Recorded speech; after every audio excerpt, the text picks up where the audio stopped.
These companies support the Thom Hartmann Program. They are Raycon Earbuds. Stay at home with better sound.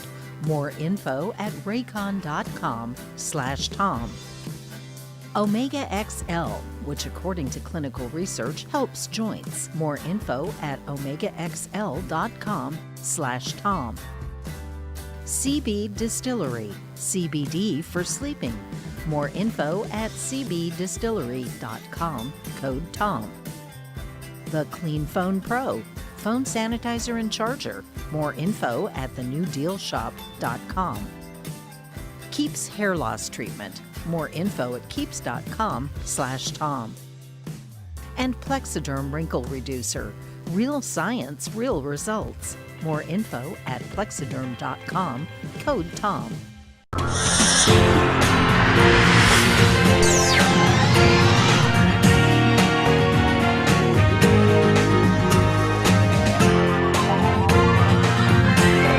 We say fight back!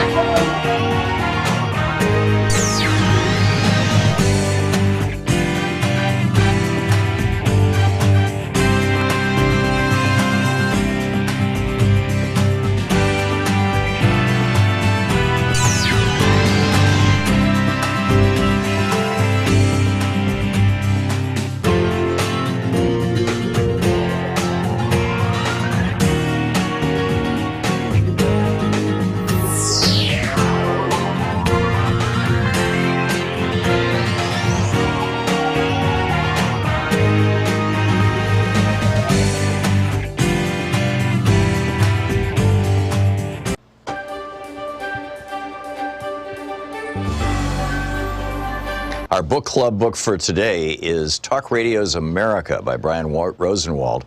It's titled How an Industry Took Over a Political Party That Then Took Over the United States. This is from the introduction. August 1, 1988 marked the beginning of the long road to President Donald Trump. But even political junkies took little notice of the fateful events that unfolded that day as a failed disc jockey and former Kansas City Royals executive named Rush Hudson Limbaugh III made his national radio debut. Only a small audience tuned in. So poorly commemorated was the moment that we don't even know how many stations broadcast day one of Limbaugh's syndicated program.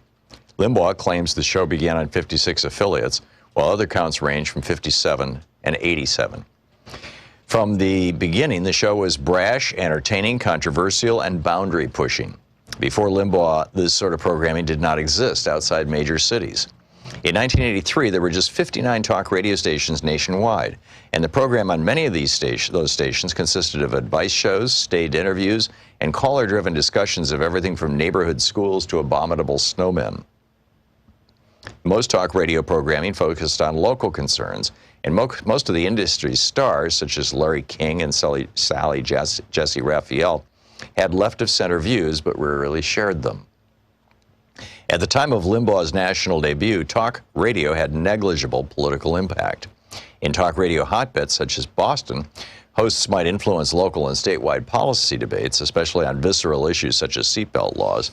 But talk radio was not a partisan force, and it had no role in national politics. In fact, the wall-to-wall conservative political talk stations that dominate the AM airwaves today were impossible until 1987, thanks to a regulation called the Fairness Doctrine. That year, however, the Federal Communications Commission eliminated the policy, which required broadcasters of opinionated programming on controversial issues to offer an array of viewpoints. In this more permissive environment, Limbaugh would go on to revolutionize the radio business. In doing so, he helped unintentionally to spawn a major new political player. Within a decade, the broadcast format he inaugurated aired on more than 1,000 stations and kept millions company as they commuted, worked, and shouted back at their radios. It took just a few years before conservative talk radio began to influence national politics and public policy. That influence only grew throughout the decades as the business changed. Over the course of the 1990s and early 2000s, the number of nationally syndicated talk shows rose dramatically, and the content of talk radio programs became increasingly political and conservative. Liberal pundits and some scholars agree on the broad outlines of the story. Conservative station executives conspiring with their Republican allies built a format modeled on Limbaugh's program, and thousands of Limbaugh wannabes cropped up all over the country. Executives, hosts, and politicians turned talk radio into an appendage of the Republican Party, using the platform to get Republicans elected and advance the party's agenda. The success of talk radio led to the development of partisan and ideological cable news networks, and some hosts complemented their radio shows with primetime cable programs. Eventually, this content found a home in the new digital sphere, with equally strident cheerleaders proliferating on blogs and other online publications. This narrative makes sense, especially to liberals. After all, many conservative media executives and their corporate political action committees donate to Republican candidates, and most hosts champion conservative candidates and causes. But this narrative is wrong. In reality, the story of talk radio's emergence as a popular conservative format and the impact it had on American politics weaves together two, But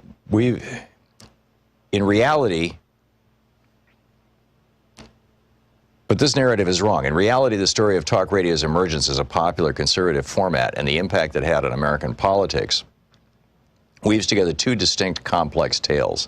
Neither has anything to do with the conspiracy to create a media servant of the Republican Party. The first describes how talk radio spread across America, in the process saving AM radio from financial ruin. Limbaugh had no intention of affecting elections or legislation, and no inkling that he could. Nor did any of his early successors. The executives who gave these hosts a chance also had no interest in political outcomes.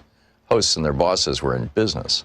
They wanted to captivate listeners and make money, and they discovered, essentially by accident, that conservative political talk in the mouth of an entertaining personality achieved this. Conservative hosts had strong opinions, but their primary goal was, and still is, financial gain. And it is because they realized financial gain that more and more stations invested in their style and content while divesting from competing formats. The second story concerns talk radio's transformation, after 1995, into an almost entirely conservative and doctrinaire medium that eventually spawned successors in other media, took over the Republican Party, and reshaped it in hosts' and listeners' image. Limbaugh was a great innovator, but he didn't change American media and politics all at once or on his own. In conservative talk radio's early days, hosts shared stations with liberal talkers and apolitical programs. There was not an immediate sense that conservative radio was the future either. But gradually, its success snowballed thanks to trial and error in the radio business, regulatory changes, political events, happenstance, and most importantly, listener behavior. Hosts also got a boost from marginalized conservative Republican politicians who realized that talk radio would enable them to circumnavigate the mainstream media, and deliver their message directly to voters. The book, Talk Radio's America. This is the Thom Hartmann Program. Happy Friday, TGIF, Shabbat Shalom, Juma Mubarak. It's the end of the week, and there is a lot going on, but today our program is, for the first 2 hours of our program, are going to be pretty much, what would you call it, Town Hall Friday. Congressman Mark Pocan, he's typically with us on, oh, this is interesting. For some reason, he just got, there we go, we'll put him back on the board. Congressman Mark Pocan, who is typically with us first hour Wednesdays, will be here with us for the first hour of the program today. Congressman Ro Khanna, who drops in from time to time, by coincidence, is going to be our second hour, taking your calls. And in our third hour, I want to do a deep dive into what's going on here in Portland. So that's our show for today. To start out, Congressman Mark Pocan is with us. And Middays with Mark Friday edition, he's here live. Our telephone number, 202-808-9925. He will be taking your calls for the hour. And Congressman Pocan, welcome back. It's great to have you. I want to start, if I may, with the top story on the Washington Post right now. The headline, "It was like being preyed upon." That's a quote. And then the rest of the headline reads, "Portland protesters say federal officers in unmarked vans are detaining them." They show the video of it. Congressman Don Beyer just tweeted, "Who are these people? What? They have no identification other than a badge that says police. Who are these people? What agency do they work for? Who gives them orders? What are their use of force guidelines? What is their jurisdiction in Portland?" This lack of accountability is unacceptable from federal authorities. We don't have secret police in the United States. I'm curious if you've been hearing about this, what you think about this. Others are suggesting, Charles Pierce, for example, in an op-ed that is pretty widely circulated already, just a few hours ago, said this is just a dress rehearsal. We saw one instance of this in Washington, D.C. We've got 3 days of it now in Portland. The president is bragging about it. This is what right-wing groups for years and years have been afraid of, that one day federal police would come for them without, insignia and lock them in dark, in black hole spaces.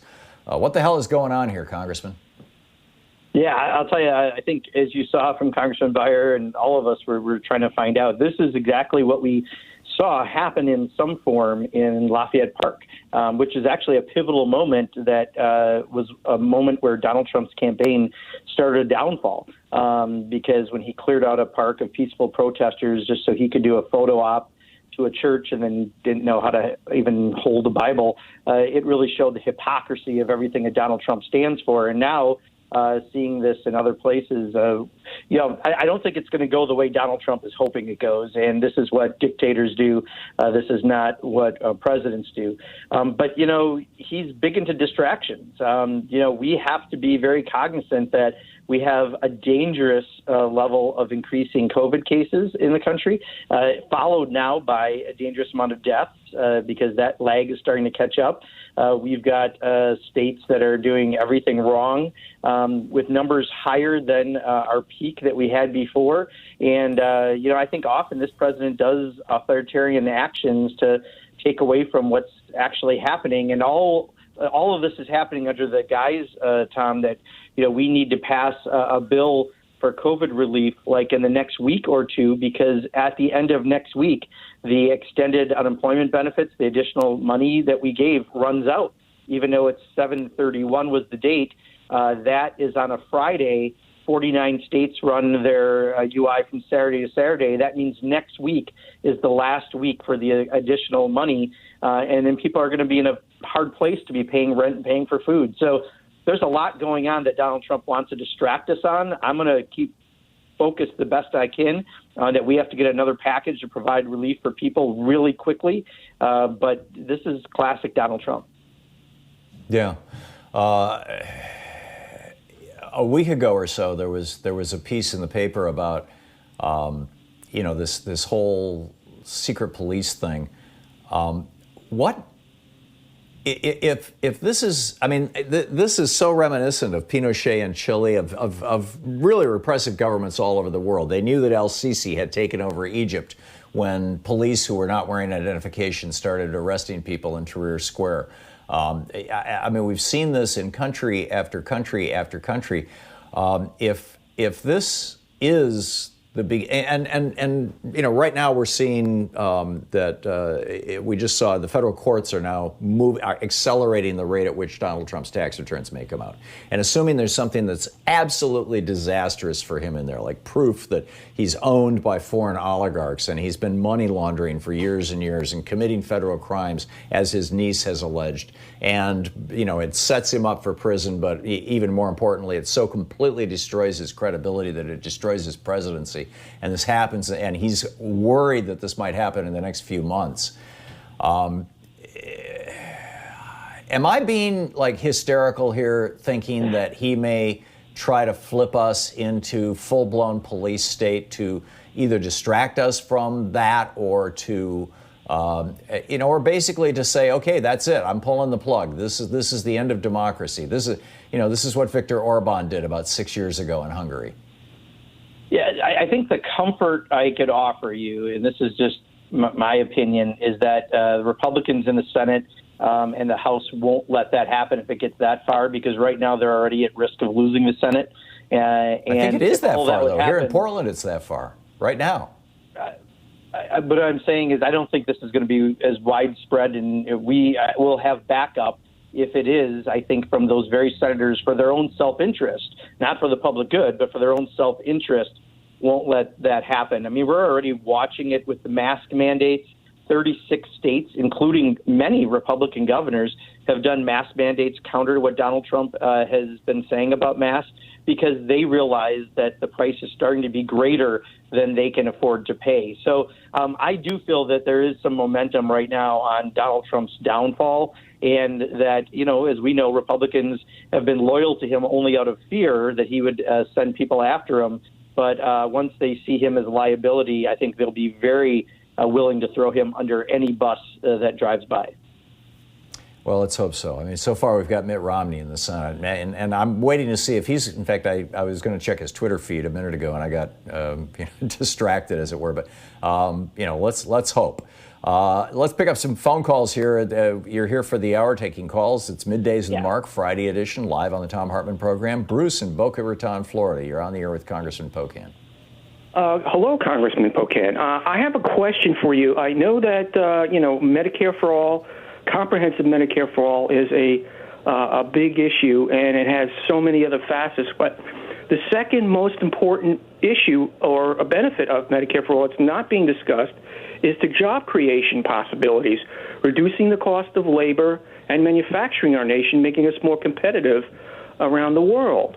And why isn't that being touted as a benefit of comprehensive Medicare for All, besides being costing far less to process claims, the 6 cents on the dollar versus over 30 cents on the dollar for for-profit health insurance? I think we're running out of time here, Congressman.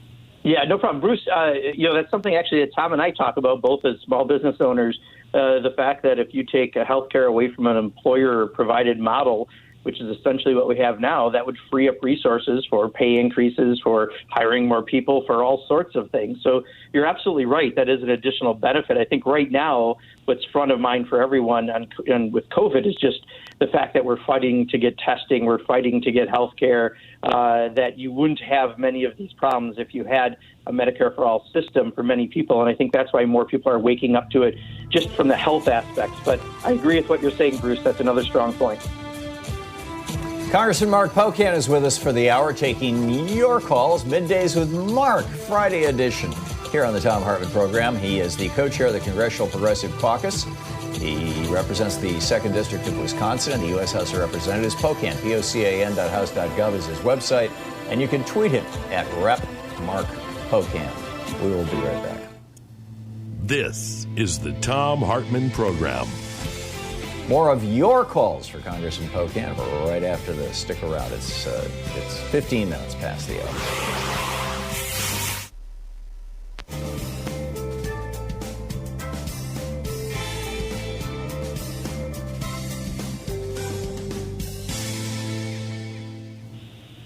And welcome back. John in Seattle, you are on the air with Congressman Pocan. Thanks again, Tom. Mr. Pocan, I'm just wondering, Tom talked about Moscow Mitch earlier, and he talked about Greg Palast yesterday talked about Trump trying to rig the vote. I'm just wondering if the Democrats have a strategy to put pressure on Moscow Mitch to just fund the post office so that people can vote by mail in 2020. Sure, John. It is one of the top priorities we have going into this next COVID package. The Board of Governors, which is actually a bipartisan Board of Governors for the Postal Service, said they need $25 billion. I believe we put every dime of that in the HEROES Act that we've now passed.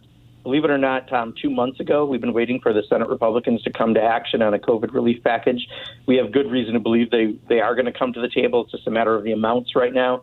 But the Postal Service is one of the top priorities we have, along with state and local funding, extension of the unemployment, additional assistance, and other items. Congressman, the new head of the Postal Service that Trump put in issued a bunch of memos a few days ago, basically saying it's time to slow down the service. Is Congress reacting to that? Yeah, I mean, we've been very consistent. You know, this is one of the few things that's actually in the Constitution, right, is the Postal Service. And we need to make sure that we're going to keep it going. Other than Darrell Issa, who's unfortunately running to get back in Congress again, there have been very few people who've just been totally hell-bent on trying to take down the Postal Service. While many are open to privatizing it, the stronger support has been from people who are saying, no, we've got to keep this operating. We've got to get rid of that stupid 75-year prepayment of employee benefits that's really putting the biggest problems in front of them. But let's let them do even more things to be profitable. And that's, I think, the approach of the vast majority of Congress. Okay. Omar in Herndon, Virginia, you're on the air with Congressman Pocan. Tom, thank you so much for the platform. Mr. Pocan, thank you for making yourself available. My question to you is, with this massive debt that we are accumulating, should I lose sleep over Social Security? No. In fact, we had the Progressive Caucus had Robert Reich on a call a couple weeks ago about the deficit, because some of our Democratic colleagues recently signed a letter with some Republicans saying, oh, my God, we've got to be careful with the deficit. And Robert Reich gave a very eloquent presentation on why no, especially now, but even not now, there's other reasons how we grow out of deficits, and we shouldn't have the same concern that the Republicans have pretended to have until they put $2 trillion into debt in order to do their tax plan. But also there's a book I'm currently reading called The Deficit Myth. Talks about modern monetary theory. I'm not sure if I'm there yet on that, but it makes many strong cases why, again, we shouldn't be concerned. And I think this will be a fight moving forward, because after we pay for that giant tax break for the richest, and after we pay for the COVID support, we're going to have a conversation about debt. And I think we've got to be ready to have that progressive response. But I wouldn't be worried, Omar. I think Social Security is in good shape, and we're going to make sure it is. Is that Stephanie Keller's book? Yeah, yes, Stephanie, yes, that's her book. Yeah, she's brilliant. She's a regular on our show, or was for years. Yeah. It's been a while since she's been on, but we've got to get her back on. No, it makes a strong case. I'm still trying to get my head around if I completely agree on modern monetary theory, but she makes many strong points. Yeah, it's fascinating stuff. We'll be right back.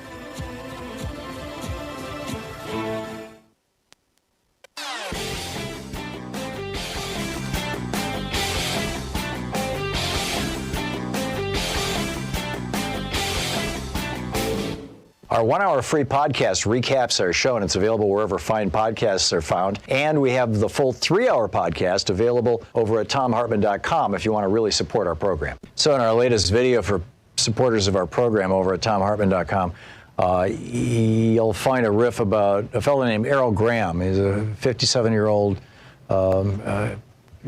African English individual who starved to death recently in the United Kingdom. The neoliberal Thatcher policies are apparently echoing through the British system now in a rather substantial way, the same way that Reaganomics is echoing through the American system. And we've got tens of thousands of Americans who die every year because they lack health care or they can't afford copays and things. And we have literally millions of children in America who are malnourished or even go to bed hungry every night. It's pretty breathtaking stuff. And I think you'll find the rant particularly interesting or useful, and hope you can share it with your friends when you pick it up. It's over at thomhartmann.com. Thanks again for supporting our program.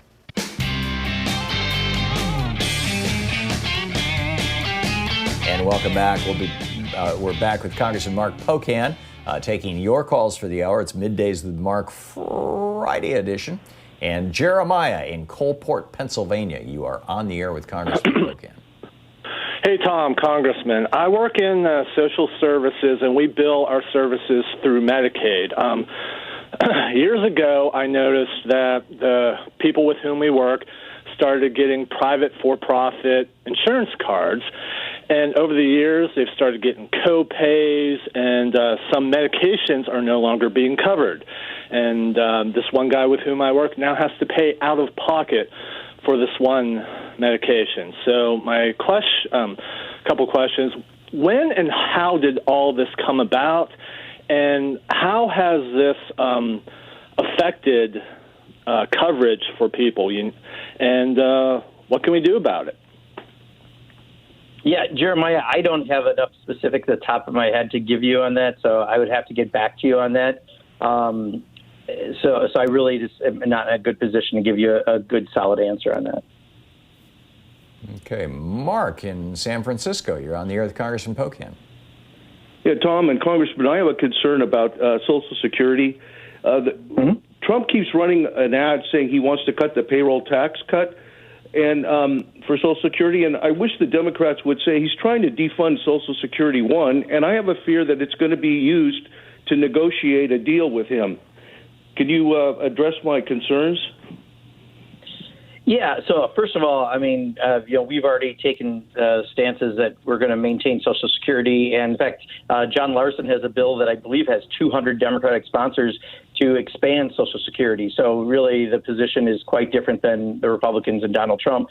I think what we've been doing when it comes to the negotiations, I think President Trump is the only one who really has been big on this payroll tax idea, and I don't hear it coming up enough that I think it's something that'll likely be in the next COVID package, the next big in the $1 trillion COVID package. I think it's more likely Republicans, unfortunately, are fighting for business liability protection, and they're fighting for some other things that we also don't like, but they're actually fighting for them. And really, it's only been the president who's talked about this payroll tax deduction, or not deduction, but decrease.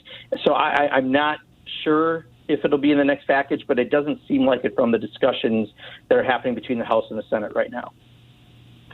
Simon in Aberdeen, New Jersey. You're on the air with Congressman Pocan. Hey, good morning, both of you gentlemen. I have been thinking about the deficit. Basically, the first two packages, which was socially absolutely necessary, that money has been wasted by the fact that the Trump-Pence moron club basically has done nothing other than to make it worse. How is the next package going to protect against that, if it is at all possible? Yeah, Simon, so, it's not wasted in the sense that people who've actually lost a job need the assistance, right? It's not wasted in that small businesses would have gone out of business. It's not wasted in that we need to get money to state and local governments who are providing services.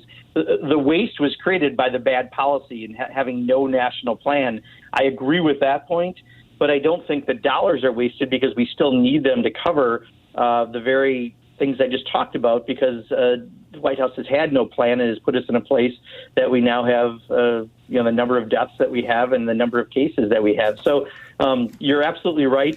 From the very top, from the very beginning, there's been no plan by the White House, and they've created us to have to spend this money. But I don't think it's wasted in that it's really helping real people, and we need more of it right now desperately. Gary in Arlington Heights, Illinois. Got a minute and a half to the break, Gary. Quick one for Congressman Pocan, please. Yeah, Tom, Congressman. I talked to Ro Khanna a couple of years ago about this idea on your show. Breaking the blockade in the Senate. What about separating the phrase, all citizens' right to vote, from H.R. 1? Passing it and sending it up to the Senate as a single-sentence bill and daring them to vote against it or block it. It hit the media all over the place. Republicans don't want you to vote. Brilliant. Yeah, Gary, they've gotten away with not lowering drug prices, not trying to make it safer to vote.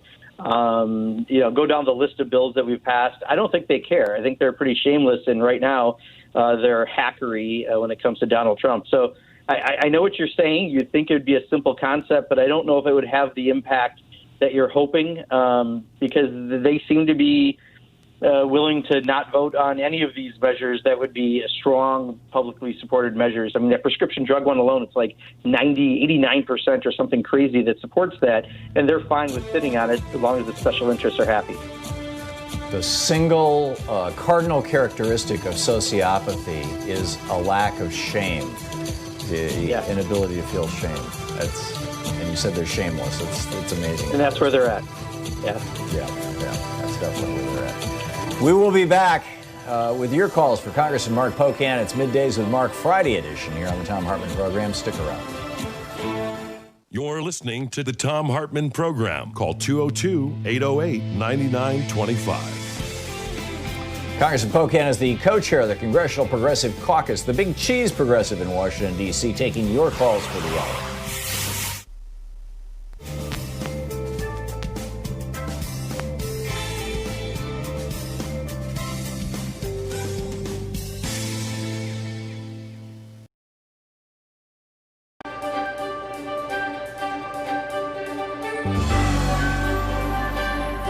Our book today in the Thom Hartmann Book Club is The Tribalization of Politics, How Rush Limbaugh's Race-Baiting Rhetoric on the Obama Presidency Paved the Way for Trump, by Ian Refowitz, or Refowitz.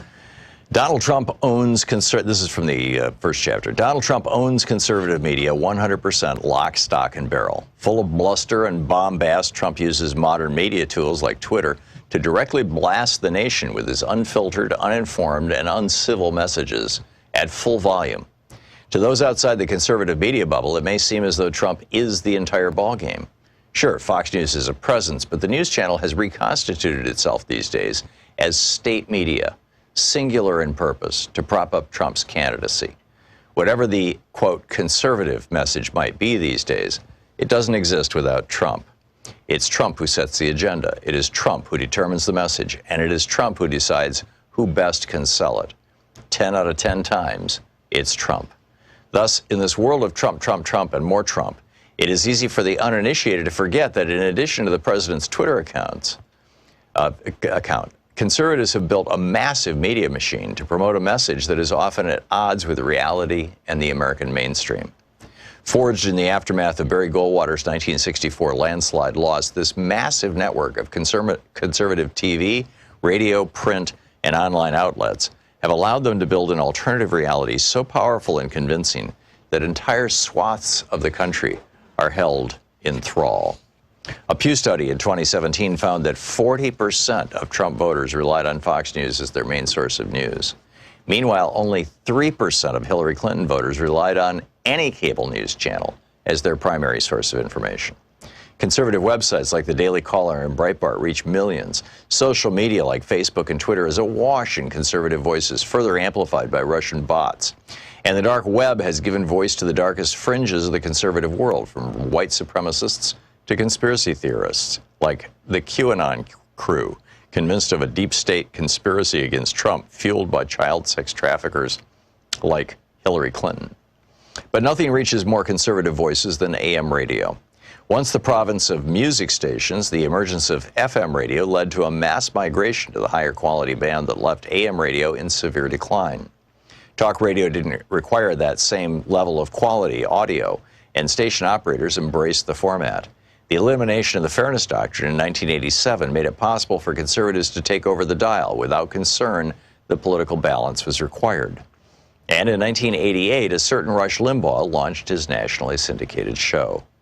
It's hard to overstate just how dramatically important Limbaugh has been in defining conservative thought and ideology, with an audience that has at times reached into the tens of millions. No single conservative personality outside of modern-day Trump has had this kind of reach or influence. And unlike Fox News, which actively makes conservatives stupid, Limbaugh's method of misinformation has always been rooted in a more solid foundation of truthiness. A 2007 survey by Pew Research found that Limbaugh listeners demonstrated among the highest knowledge levels in response to a battery of political current affairs questions, with 79% having either a high or moderate level. Among Fox News viewers, the number was only 65%, second to last, with nightly news watchers faring worse. Here's a funny aside. The most informed were watchers of Comedy Central's Daily Show and Colbert Report, also at 79% combined, but with a larger number of high levels of knowledge. But knowing the names of the Vice President, Governor, and Speaker of the House is only base-level knowledge. Limbaugh may accurately impart such information, but as this book shows, his pernicious twisting of facts, out-of-context quotes, and toxic editorializing have done far worse damage to our country than whether someone knows or doesn't know the name of the Supreme Court, of the Chief Justice of the Supreme Court.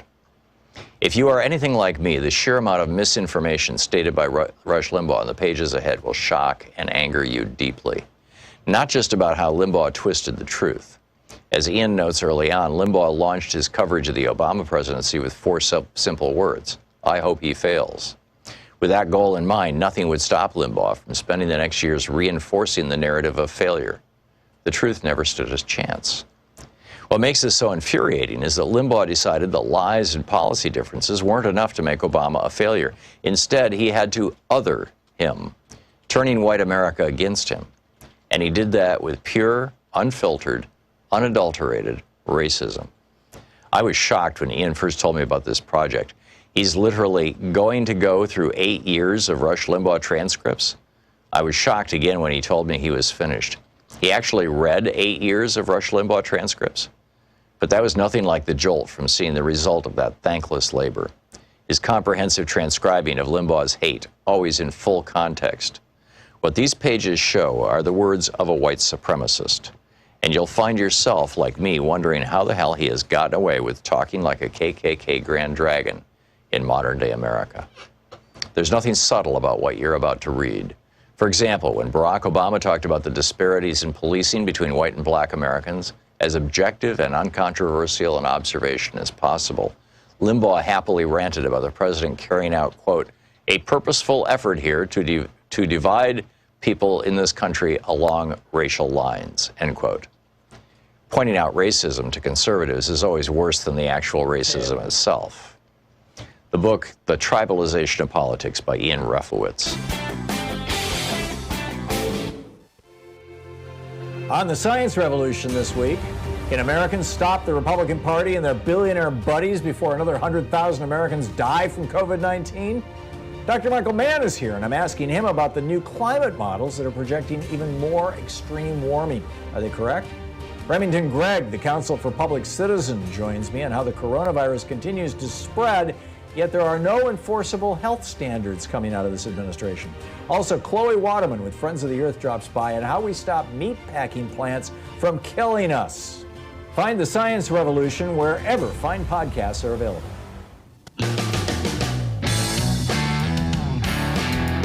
Welcome back. 34 minutes past the hour. Congressman Mark Pocan is with us for the hour. Typically on Wednesdays, today is Friday. It's Middays with Mark, Friday edition.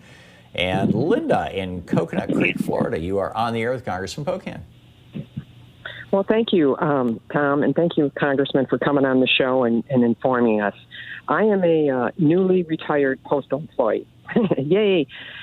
But I'm worried about my pension. I'm keeping it real simple so somebody else can get in. Can they steal our pension, especially with the new PMG that Trump has placed in there to bankrupt the post office?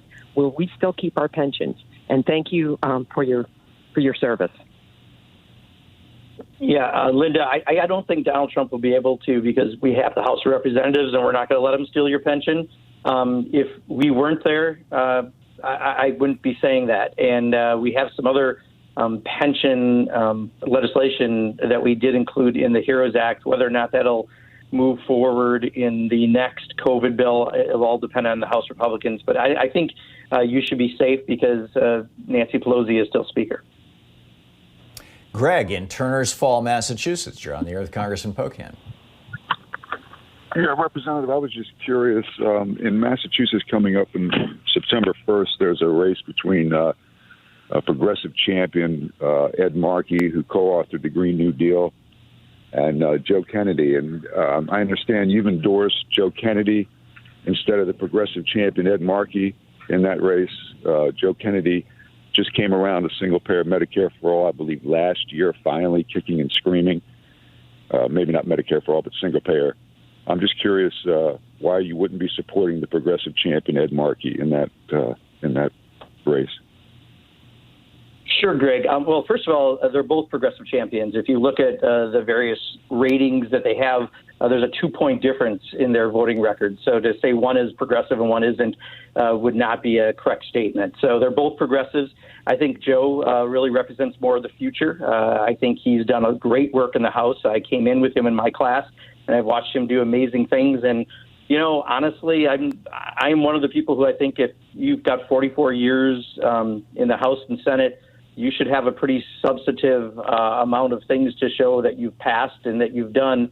And I think that it may be time to have someone new go in there and develop a new list of things, because there's a lot of room for improvement. And I think Joe will do a great job there. So let's just remember, you know, when you're 2 points apart on your voting records, one is not evil and one is great. Let's just remember, you know, one might have been good on some issues, but, you know, if you go back on voting records, some people voted for wars when they shouldn't have, and there's a lot of other things. I just think this is a chance for you to decide which person is the best person to be the senator from Massachusetts. But rest assured, based on their actual voting records, they're both progressives. Terry in Miami, Florida. You're on the air with Congressman Pocan. Hello, gentlemen. My question is, information is coming at me very fast, and I hope I got the stats right. I believe I read that the gross Medicaid and Medicare comprise like 30-something% of the GDP. But when the hearing took place back in November, I didn't hear the health plans mentioned. I didn't hear anybody talking about how wealthy the health plans got. So my question is, how come nobody investigates? The health plans get paid like 3 different ways that I learned about for Medicaid and Medicare. And they deny services and they delay services. And so I'm trying to figure out why nobody investigates. Why doesn't Medicare and Medicaid and Congress and everyone investigate Medicare and Medicaid and the health plans? Yeah, I'm not fully understanding the question, Terry. Could you try to... I'm sorry, I'm not sure what you're asking. Okay. It sounds like she's got a dispute of some sort with Medicare or Medicaid, and I just didn't understand it. I apologize. Holly in Tampa, Florida. You're on the air with Congressman Pocan. Yes, thank you for taking my call. My question is, what measures do you think we can take at this point as a country to encourage people at every level, whether they are within Medicare, whether they're working within the courts, attorneys, et cetera, to encourage more people from stepping forward with their truth, as we've seen so much intimidation, fear, coercion, blowback for any whistleblowers at the highest level in this country. I think that there's got to be some way to pull that back so that people begin to share honestly what is going on. Yeah, Holly, I mean, you're right. We have strong whistleblower protection, so people should be willing to. I think the problem is where the information is actually held is held by a bunch of people who are largely Trump sycophants who have drinking the Kool-Aid and then some. And even if something is wrong, they're not saying that publicly. And I'll bet you they'll all have a bunch of books in another year from now that'll be saying how they were the ones who kept raising the red flag, and yet we all know they have not. And so, for I think the average federal employee, I think they're willing to do the whistleblower protections. They know that they're in place for them, but I think where we really need them is in the people at the top levels in the Trump administration, and by and large, many of them can be a pretty scary bunch. And I think, let's just watch for the hypocrisy a year from now when they tell you all that they actually did. Tyrone in Harlem, New York. You're on the air with Congressman Pocan. Hey, how you doing, Congressman? And thank you for taking my call. Can you hear me? Hey, Tyrone. Yes, I can. My question is, are the Democratic Party going to come in this, providing that Joe Biden wins the election? They got to come in there with their gloves off, man, and we got to win this. And what's, we got to come in there strong. And what's the problem with backing Doug Jones in Alabama? I don't understand what the Democratic Party is doing if they don't think that they can win a red state. And he already won once. Are we planning on backing him again? Because we need him to be out there. Yeah, Tyrone. I think people absolutely are backing Mr. Jones to come back to the Senate. I think we're also seeing a number of new opportunities opening up because of the president's actions, specifically around COVID and many of other issues. But we're seeing some real opportunities. But no one's backing off of Doug Jones. And to the other question, and I think it's something that we're having many conversations with many progressive allied groups right now, is how do we make sure we're able to hit the ground running? Should we have the House, the Senate, and Joe Biden's the president? How do we, one, make sure we've got good, strong progressives pointed in positions of power? So we're working on that right now. And then how do we make sure we have an agenda that moves forward that will take in progressive priorities? And that's going to be our challenge. We're going to have a lot of work to do. Don't think it's going to be easy, but we're going to have a unique opportunity. We have to make sure we take advantage of things right off the bat and get the right issues on the top priority list so we can get them done in that first year or two. Jim in Milwaukee, you're on the air with Congressman Pocan. Good morning, Congressman. Morning. You're a progressive, and I like that. But this question I have is for the Senate. in the Senate, they have the Democratic Senate has a super fund, the Super Majority PAC Fund, and it's funded by the Democrats and major corporations, unions, major labor unions, and there's quite a bit of money in there. So they spent money, $15 million, to defeat progressive Democrats and really support more moderate Democrats. Now, with that, when I read that, I was shocked. And I think that we will never be able to have our government be like in the spirit of FDR, with that kind of money being spent against progressives. And why would they do that? Yeah, Jim, I can't speak for the Senate. I can tell you on the House side, we meet with the Democratic Congressional Campaign Committee on a regular basis. We have made sure that we've held them at bay when we've had a progressive running in a primary, that they don't get involved. And in past years, we always haven't had a lot of success. I'll be honest, this year I think we've had more than usual success keeping them out of some races that they might have otherwise stepped in where they think they're finding the best candidate. We think whoever the voters pick is the best candidate, right? And that's why we often get involved in primaries as progressives, but we don't think that our dues dollars to necessarily go and do that. But I can't speak to the Senate because I'm not part of that body. But I can tell you in the House, as a progressive caucus, we make sure that we're having those conversations with the DCCC leadership anyway to try to make sure that that doesn't happen. Congressman, we're just 25 seconds from the break. Do you think that there's a possibility that Congress, that either the House, probably less likely the Senate, could end up with a progressive majority, that your caucus will end up being the largest caucus? It would be difficult because even with the seats that we're going to pick up, they're in tougher districts, and often the pressure becomes not to be as progressive as you'd like. Now, there's some great people running. Kara Eastman in Omaha, Nebraska is amazing progressive, has a great chance of winning, picking up a seat. We've got others like that, but I don't know if it would be enough to put us beyond. We have to pick up another 10% in order to do that. And I don't think there's that many seats to have a progressive caucus majority of our caucus. No, maybe in 2 years. Yeah, Congressman Mark Pocan is with us. Yeah, he's the co-chair of the Congressional Progressive Listening Caucus. to Thom Hartmann. Visit thomhartmann.com for audio and video archives. It's Middays with Mark, Friday edition. We'll be back with your calls for Congressman Pocan in just a moment.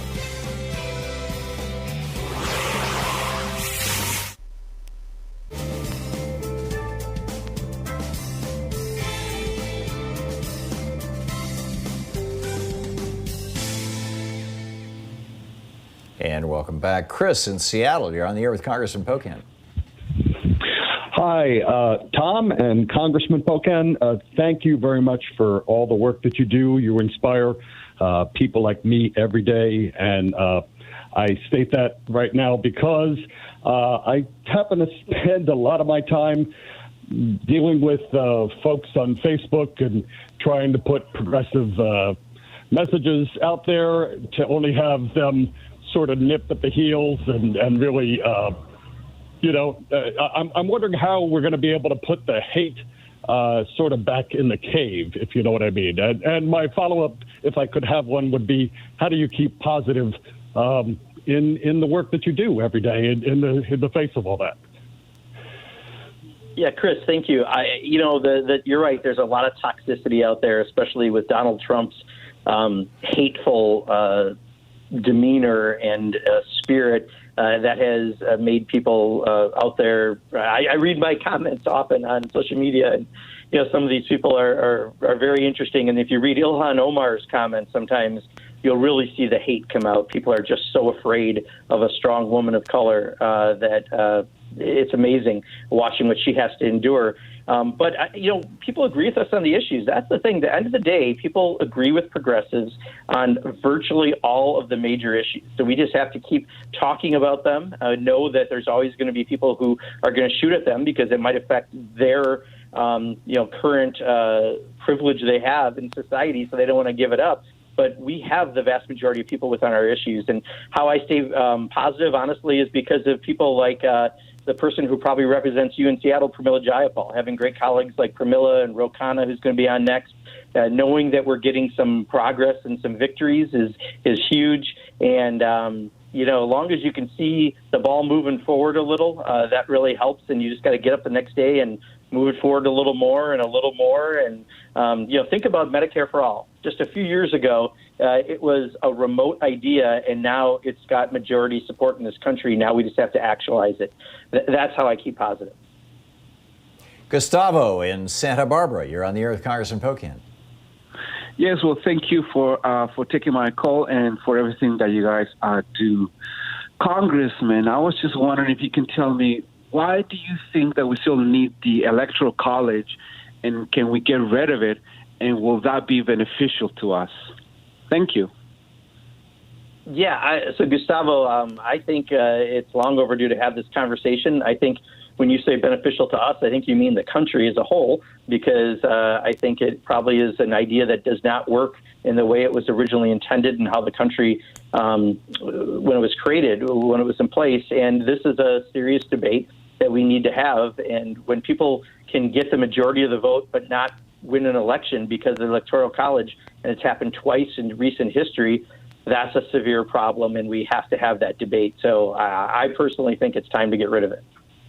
Yeah, I would love to hear Democrats say every single day in one way or another in the media that the majority of Americans have not voted for a Republican for president since 1988. It's been 32 years.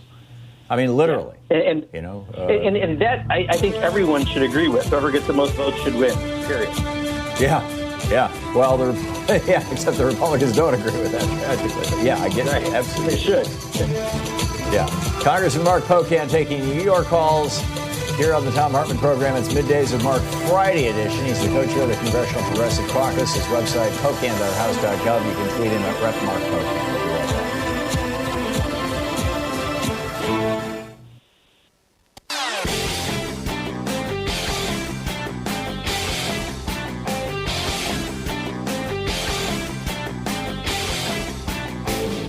Hey, we're putting together a series of American history books. It started with a hidden history of guns and the Second Amendment. Then we had the hidden history of the Supreme Court, the betrayal of America. Then the hidden history of the Republican war on voting. Coming out soon is the hidden history of monopolies, how big business destroyed the American dream. And then next spring, it's going to be the hidden history of oligarchy and tyranny. So back in 2016, the election year, Donald Trump was not yet president. He was just running a scam university, Trump University. That year, and Barack Obama was president, that year, Corinthian Colleges and ITT Technical Institute, two scam for-profit colleges, went out of business and ended up leaving thousands, maybe tens of thousands of students just basically screwed. No degree, no job, and massive amounts of student debt. So President Obama and the Secretary of Education put together this plan. It's called the Borrower Defense Rule, that said that if somebody got ripped off by one of these for-profit colleges, they didn't have to pay back the debt. If it was student debt that was issued by the federal government, we would just eat it as a country. They were the victims of fraud. Well, it turns out Betsy DeVos had other ideas. She came into office, of course, just months afterwards, as Donald Trump was sworn into office, and she's been fighting it all the way. You can check the whole thing out over at thomhartmann.com and our new video for supporters of our program.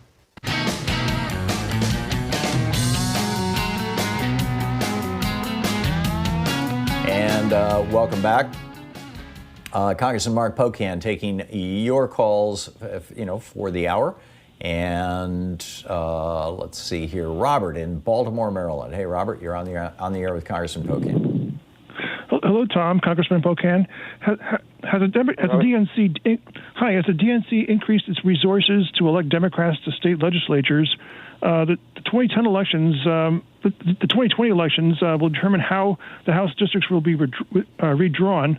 Let's avoid the disaster of 2010.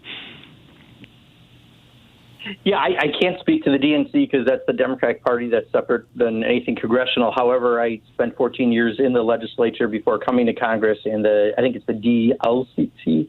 There's a separate arm with a lot of letters that do the state legislative races, and I know they're very active because don't forget the next legislatures will draw lines for the next decade. So they are absolutely working on the state legislative races. And, that's something we all have to pay attention to. Even though I'm at the federal level, I care very much about state legislative races because they will draw the lines for the next decade. And because of what happened in 2010 when we had a devastating election for Democrats, we've had to endure a lot of pain in the last decade. So it's really, really important. And thanks for bringing that up, Robert. Terry in Miami, you're on the air with Congressman Pocan. Hi, I'm back. Okay. Let me rephrase my question for you. I was trying to tell you that I learned that the gross domestic Medicaid and Medicare is like 30-something% of the GDP. Okay, you understand that part? Okay, that's not the case, and B, you'd already called earlier. I'm not sure why Joyce put you back up. I'm sorry. Did you want to respond, Congressman, or shall I just... No. I was just letting her know I heard that part. I just didn't get the question, but that's all right. Yeah. Medicare and Medicaid are now 37% of GDP. Ken in Lafayette, Colorado, you're on the air with Congressman Pocan. Good morning. Hi, thanks for taking my call.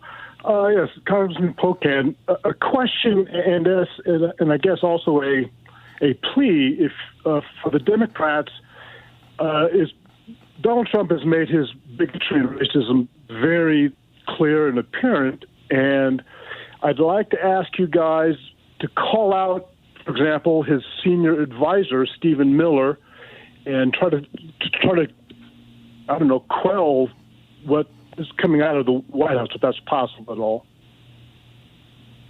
Yeah, Ken, we do that. In fact, Google my name and Stephen Miller, and you'll find lots of tweets and I think press releases and other things, as well as Pramila Jayapal and Ro Khanna and Joe Kennedy, and go down the list of progressive caucus members.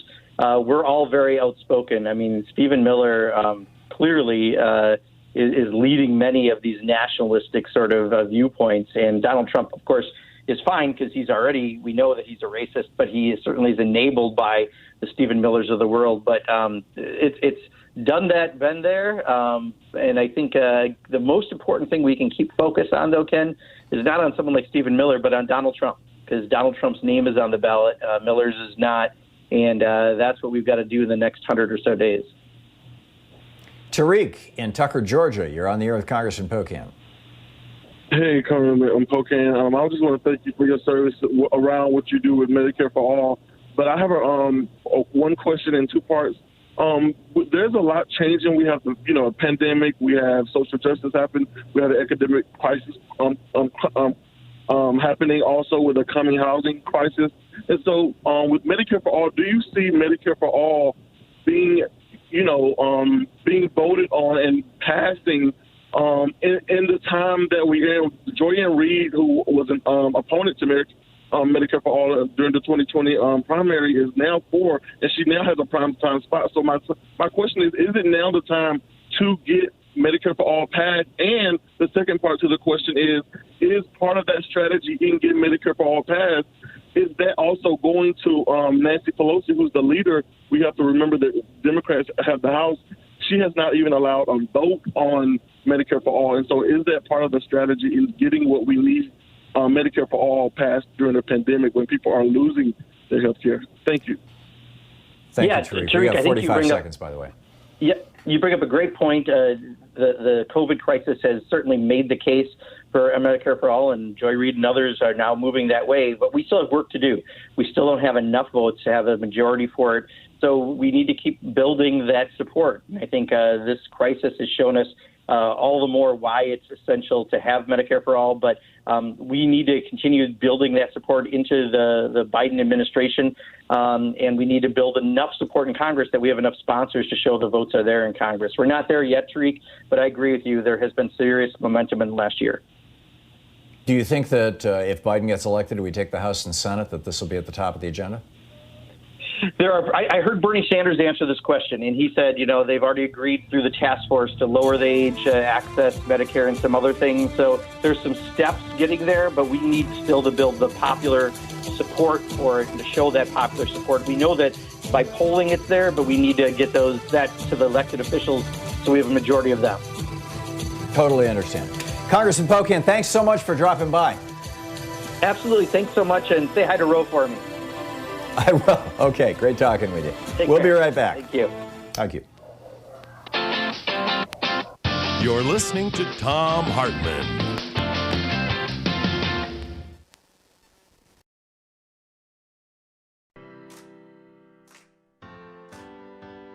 These companies support the Thom Hartmann Program. They are Raycon Earbuds. Stay at home with better sound. More info at raycon.com/Tom. Omega XL, which according to clinical research helps joints. More info at omegaxl.com/Tom. CB Distillery, CBD for sleeping. More info at cbdistillery.com, code TOM. The Clean Phone Pro, phone sanitizer and charger. More info at thenewdealshop.com. Keeps Hair Loss Treatment. More info at keeps.com/Tom. And Plexiderm Wrinkle Reducer.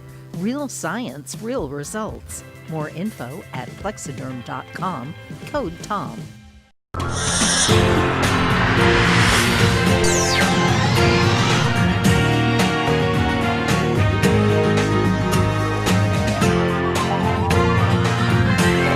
We say fight back!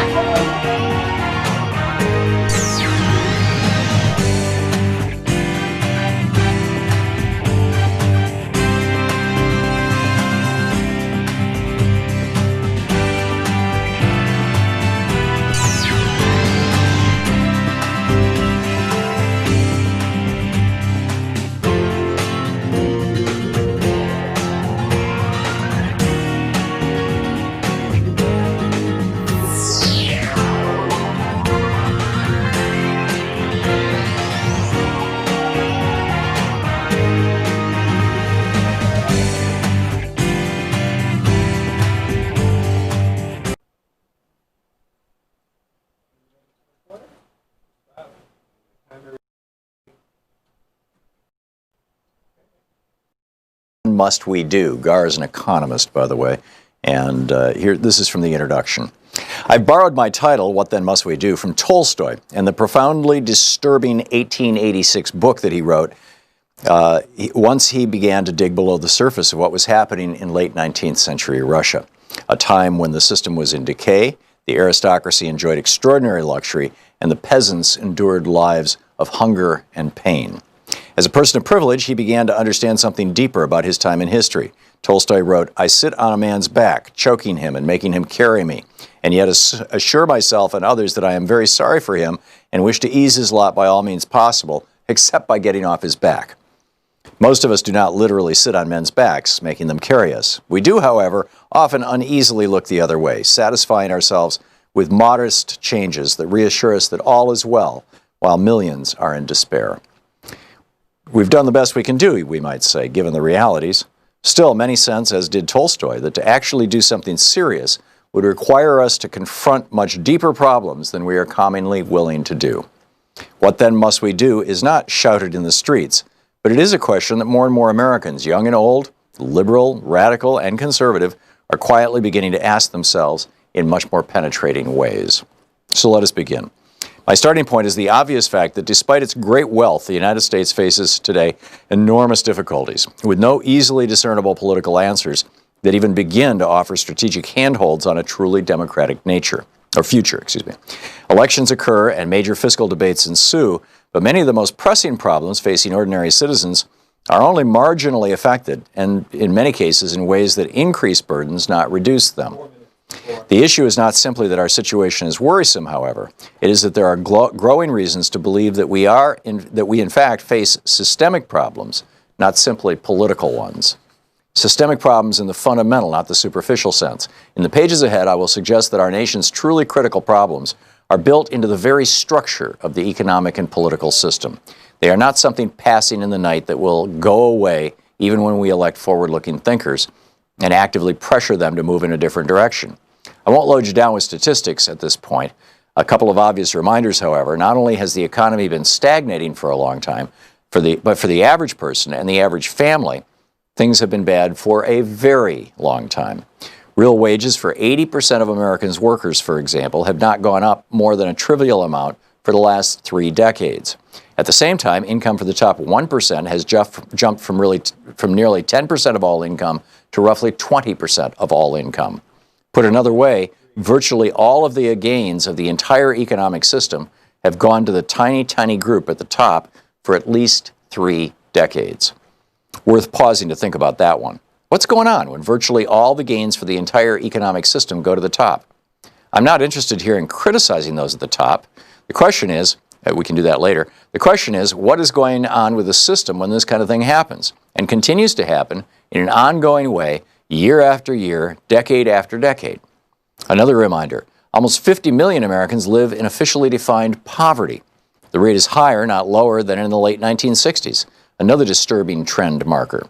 Moreover, if we use the measuring standard common throughout the advanced world, which considers the poverty level to be half the median income level, the number would be just under 70 million, and the rate would be almost 23% of all Americans living in poverty. That is to say nothing of steady increases in global warming and an unemployment rate that, if properly measured, is stuck in the range of roughly 15%. At the most superficial level, Washington, as the saying goes, is broken. Give or take an occasional gain in selected areas, the political system is simply incapable of dealing with the deeper challenges. It focuses on deficits, not answers.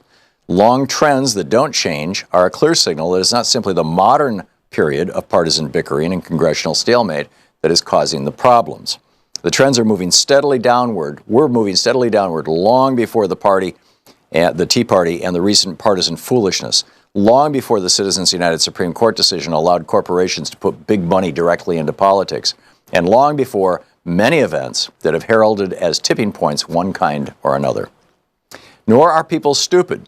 More and more have a sense that something different is going on, both with the economy and more fundamentally with democracy itself. A few more bits of information just as reminders again of something that we're all beginning to see. A mid-2011 poll found that roughly 80% of Americans believe their congressional representatives to be, quote, more interested in serving the needs of special interest groups than the people they represent, end quote. Another poll found that almost 4 out of 5 believe a few rich people in corporations have far too much power. And only 37% of Americans, much more than a third of the population, have confidence in the most solemn and august of American institutions, the Supreme Court. I'm going to dig much, much deeper into all of this, of course, but for now, let's leave it at this. When critical, long trends do not improve, when they steadily get worse year in and year out, it is clear that we face deeply rooted systemic problems, not simply political problems in the usual sense of the term. Moreover, as these polls suggest, people increasingly understand that something is really wrong.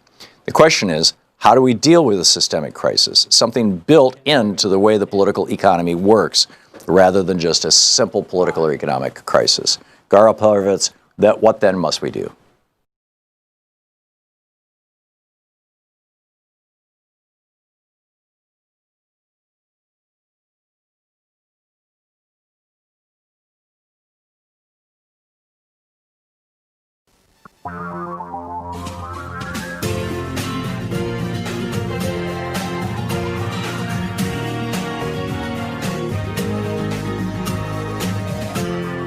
This is the Thom Hartmann Program. So, Town Hall Friday, round 2. Congressman Ro Khanna is on the line with us. He's the vice chair of the Congressional Progressive Caucus and represents the 17th District of California in the U.S. House of Representatives. Khanna, KHANNA.house.gov is his website. You can tweet him at Rep Ro Khanna. And Congressman Khanna, welcome back to the program. I'm curious what's at the top of your mind today. And also, if you've been following this news out of Portland, Oregon, we had, when they were clearing Lafayette Square, there was apparently one protester where they had come out with one of these unmarked vans with unmarked, secret police jumping out and hustling the guy off. Now it's happened 3 nights in a row here in Portland. And it's a top story in the Washington Post right now, secret police in the United States. What the hell is going on here? I did follow that, and I'm very concerned. I mean, we had written a letter to the Attorney General when it happened at Lafayette Park. I mean, that's unconstitutional to have law enforcement who are not identified.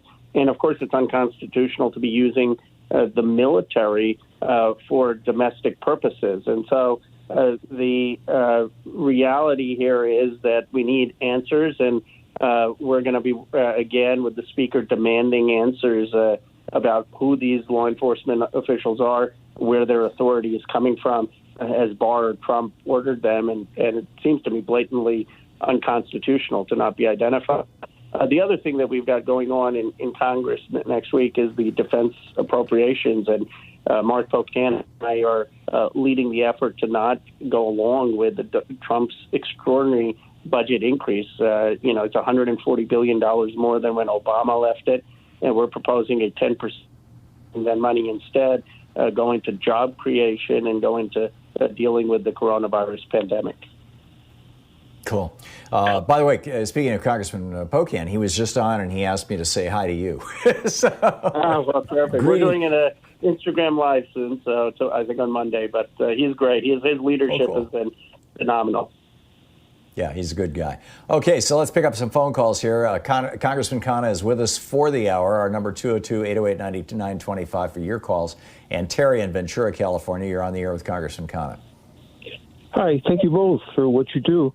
Congressman Ro Khanna, I'm currently reading The Imposters, and it deals with the fact that the Republican Party is not a governing party. I would say that who are their masters? Remember Speaker Ryan allows actually corporate lawyers to write legislation? My question, and they tie together, for a long time, I favored Mayor Bloomberg because I think he knows how to treat Republicans, and I'm not so sure Joe Biden does. We have to treat them with, it's a harsh word, contempt, of which they show for our democracy, being that they're just an arm of the lobbying organization. Lyndon Johnson knew how to strong-arm these people. Is Joe Biden going to do such? And the second part, because it is related, Trump is going to hang under the power, probably use the 12th Amendment. The electors meet the second Tuesday, right? The Supreme Court will say, hey, you have to make a decision and overturn the counting. What are we going to do about all those issues? Thank you both. Well, I appreciate that. And on your second point, I think this came up last time I was on Tom's show, that going back to the 1876 election. I mean, there's a real concern about whether these states, Wisconsin, Florida, that have Republican legislators are going to certify the popular winner, especially if it's close. And you already see Trump, who knows that he's losing, preemptively sowing doubt into the election results, trying to egg on these legislators not to certify the winner. So I think that we have to be very vigilant. Partly it means we have to have a big margin. We can't be complacent. And second, it means that we're going to have people in these states really fighting for certification. To your broader point, I mean, I agree with you. When you have a Republican Party that is advocating things like the use of the military on its own people, which was basically Tom Cotton's op-ed in the New York Times, advocating for reigniting a Cold War with China, which is basically Pompeo's policies. When you have someone advocating for putting kids in cages, I mean, there's no compromise with those kind of individuals in those kind of views. David in Canterbury, Connecticut. You're on the air with Congressman Khanna. Thanks, Tom, for taking my call. Thank you, Congressman. I have a two-part thing I'd like to talk to you about. Number one, are you part of the committee that's being led by Bernie Sanders to work with the Biden campaign to push them on more progressive policy? I've heard so far that Biden's agreed to lower Medicare to 60 and to provide more money for local medical clinics. I myself would like to see a push towards a transformative New Deal with climate change looming, financial crisis looming. I really, really believe that we need to have that type of New Deal. And do you agree with that? And secondly, with the housing crisis coming up and with the potential for the economy to poop the bed and have a massive loss in our economy, police malfeasance, I think, and violence has the potential. Once rent strikes start and people, get very, very, very upset, the potential for violence is incredible and will look like Black Lives Matter. Will make it look like a picnic. Do you agree with that? And what is Congress ready to do once the police start opening up on the rent strikers, which will happen, and if the economy goes south? We're in deep, deep sneakers, and they will send the cops out to beat the hell out of us. What do you think? And thank you for taking my call. David, I appreciate it very much. I am not part of the task forces because I was really involved on the foreign policy side, and unfortunately there wasn't a foreign policy task force that was convened. But Matt Duss, who works for Bernie Sanders, and I have been trying to push on foreign policy to move Biden in a progressive direction on opposing these military budget increases, on opposing military intervention. I'm pleased that Bernie's representatives have been able to get some concessions on the platform, especially on the Green New Deal, to take a platform now that has, by 2035, it has to be carbon-free. On your second point, I completely agree with you about the eviction crisis, the rent crisis. This is why I propose we need to have $2,000 a month to every American, and we need to be having a nationwide moratorium on evictions and foreclosures. And if we don't do that, I think that is the coming crisis that really could be catastrophic for the economy. Just a little over 1 minute to the break. Kim in Port Huron, Michigan. You got a quick question for Congressman Khanna? Yes, really quick. What, if anything, can be done about the silencing of the CDC?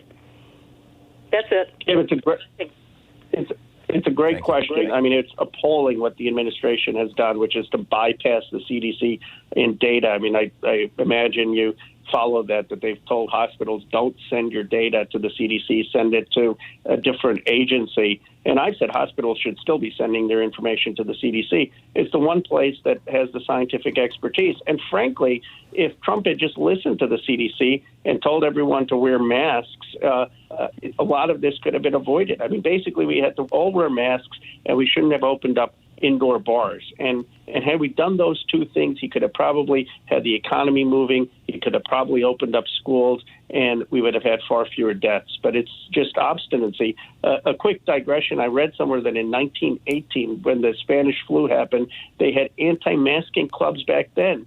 675,000 people died, and they were anti-mask demonstrations. And it's sad to me, 100 years later, we're having the same debate. Yeah, there was a big trial here in Portland, Oregon, where everybody in the jury was wearing masks, everybody in the court was wearing masks, and the one defendant was refusing to wear a mask, and he got acquitted. So it was an amazing time. That was 1918, Congressman. We'll be right back with Congressman Ro Khanna taking your calls for the hour. He's the vice chair of the Congressional Progressive Caucus, Khanna.house.gov. This is the Thom Hartmann Program. Congressman Ro Khanna taking your calls, represents the 17th District of California.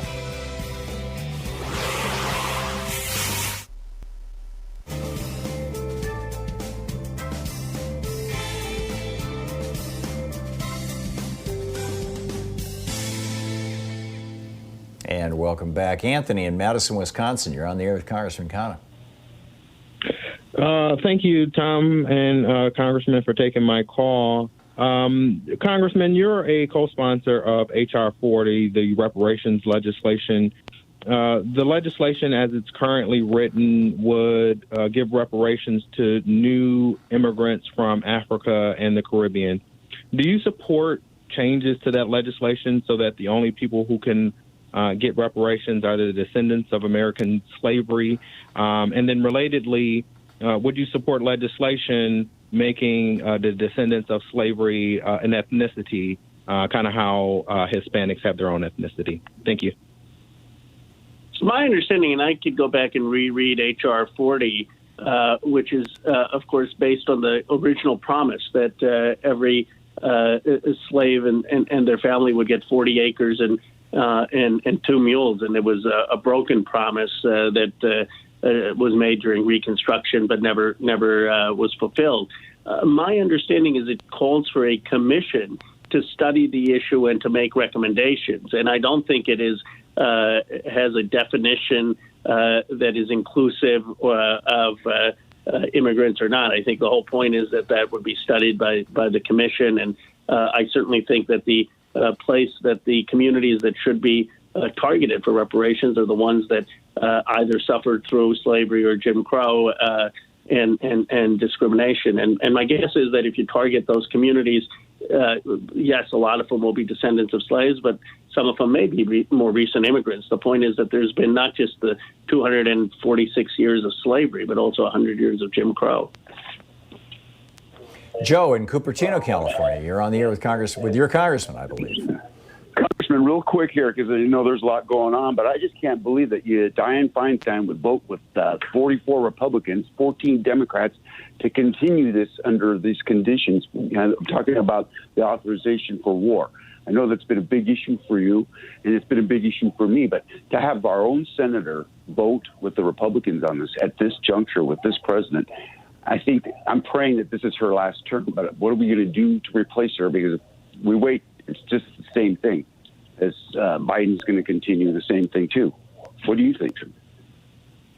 Well, Joe, we need to, as a party, stand up against continuing these perpetual wars. And I was very disappointed in the Armed Services Committee. There was an amendment that passed. I opposed the amendment that basically would restrict the president's ability to withdraw from Afghanistan. And Congress finally woke up from its slumber on matters of war and peace and said, okay, you have to meet these 12 conditions before you can withdraw. I think what we ought to be doing is restricting the president from getting into wars, not restricting them from getting out of these wars.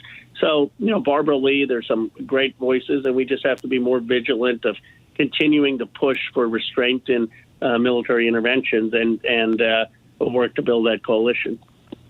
Congressman, just about 15 seconds. Looking at who's probably coming into Congress next January, do you expect that there'll be a stronger sentiment around these war issues? Tom, I do. I think that the one place where Biden is pretty good is he's talked about passing Barbara Lee's repeal of 2001 and 2002's AUMF, and it's a war-weary country, and I think people around Biden realize that. That's great. That's reassuring. Thank you. Congressman Ro Khanna taking your calls for the hour here on the Thom Hartmann Program. It's Town Hall Friday. We'll be back.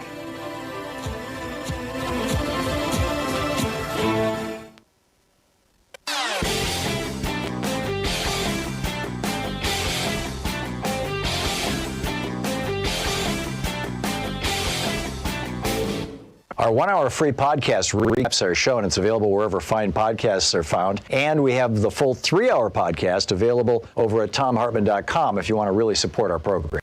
We have a special video up over at thomhartmann.com for supporters of our program, and it's about how a letter that the IRS sent out to 3.9 million Americans saved 700 lives. And you're like, wait a minute, the IRS saved 700 lives? How did that happen? Well, it had to do with Obamacare, and it's a fascinating story. And it turns out that this analysis of this IRS mailing was actually the first time that the federal government has done a study that actually proved that people having access to health care produces fewer deaths. For every 1,648 people who got the letter, there was one fewer premature death. I'll explain the whole thing in the video. It's as I said, it's available over at thomhartmann.com for people who are regular supporters of our program, and it is really worth checking out. And it's a great ad, essentially, for a national health care system.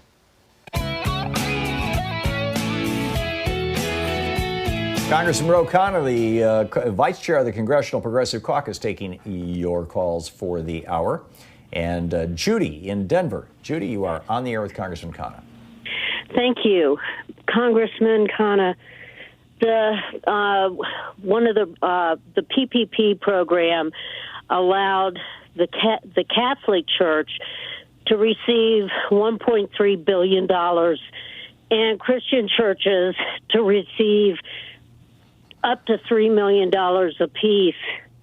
Yet the Constitution talks about separation of church and state, which obviously no longer exists. And what are you folks, progressives, going to do about it? Well, we absolutely need to make sure that these institutions, if they're getting funding that they're using for religious purposes, shouldn't be. Now, if they're getting funding because they have a school or some social service that is not affiliated with promoting a religious perspective, that's different. But I think that the bigger issue is that small businesses, minority businesses in particular, were denied a lot of this funding. and institutions that had relationships with the banks got the funding, and it's really not been distributed in a way that has helped the people that need it the most. Dave in Hot Springs Village, Arkansas. You're on the air with Congressman Khanna. Hello, Representative Khanna. I'm wondering if you're on board with Elizabeth Warren's wealth tax proposal. Dave, I am. I support it.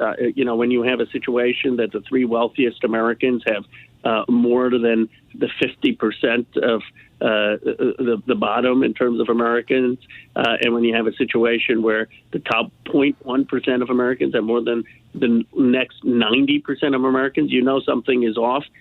One interesting point on a wealth tax, 93% of wealth that Americans own is invested in America. Only 1.5% is in Cayman Islands and 1% in Great Britain. So these people who say, if you tax their wealth, they'll take it offshore, it's just not true. It's like people who say if you tax them, they'll leave the United States. People like to invest in the United States. They like to live in the United States. We can tax them and raise the revenue without having capital flight. The other, and I'm sure you have already thought about this and know it, but I just wanted to say it for the record.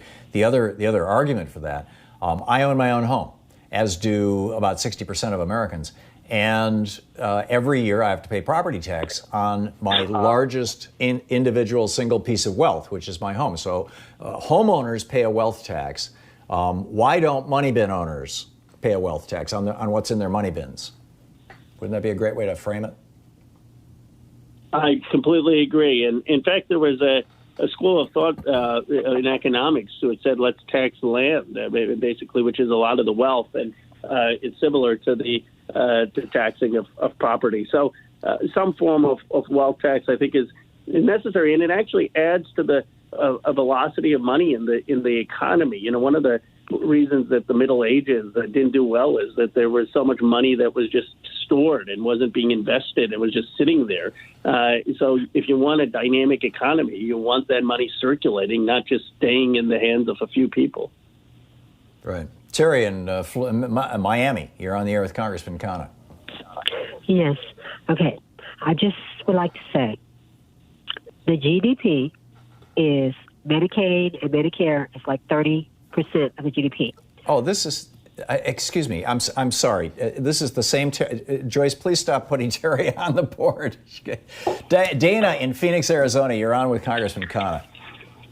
Hi, thank you for taking my call. Mike, I am a progressive in the middle of red, maybe purple Arizona, and I'm trying to just do more than share posts on Facebook. So I'm writing to my senators, and my representative is David Schweikert, and I'm just wondering, what are the best ways for us to exert influence on our representatives?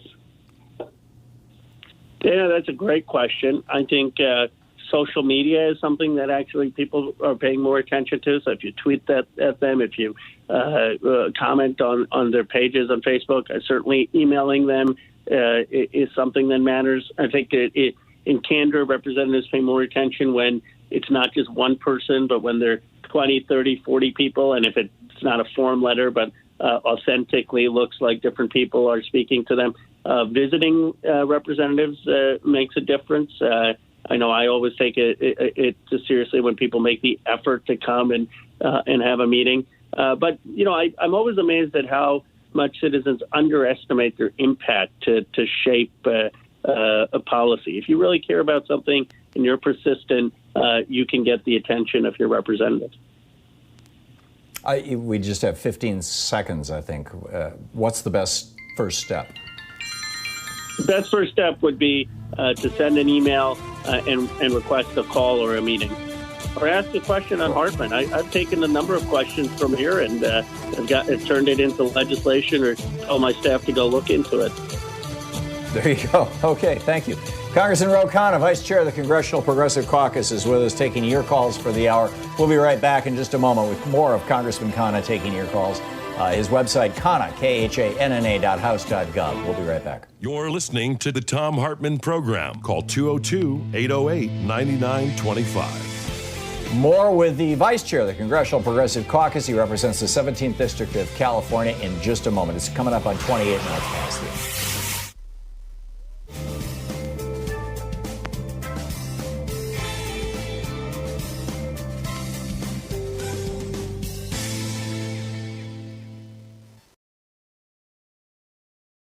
Our book today in the Thom Hartmann Book Club is The Russia Trap, How Our Shadow War with Russia Could Spiral into Nuclear Catastrophe by George S. Beebe. This is from the introduction.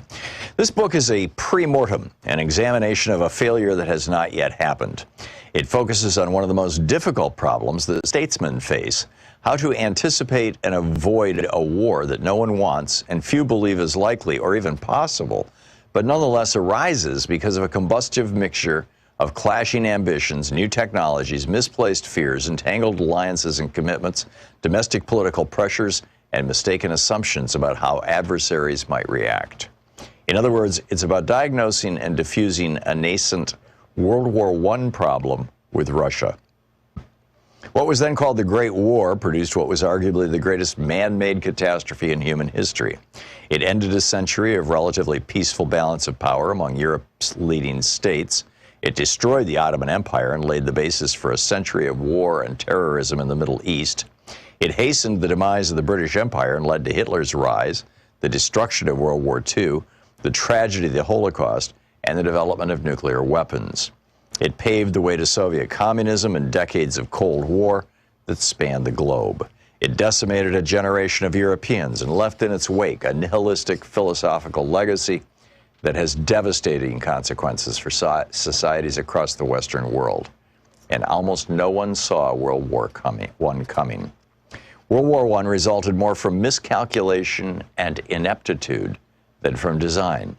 Historians have long debated which of the combatants bore the most responsibility for the conflict, but few dispute that each of the major powers contributed its quota of short-sightedness and irresponsibility to the disaster. Germany feared encirclement by France, Russia, and Britain, but ham-handedly threatened each in ways that encouraged them to unite in an unprecedented alliance against Berlin.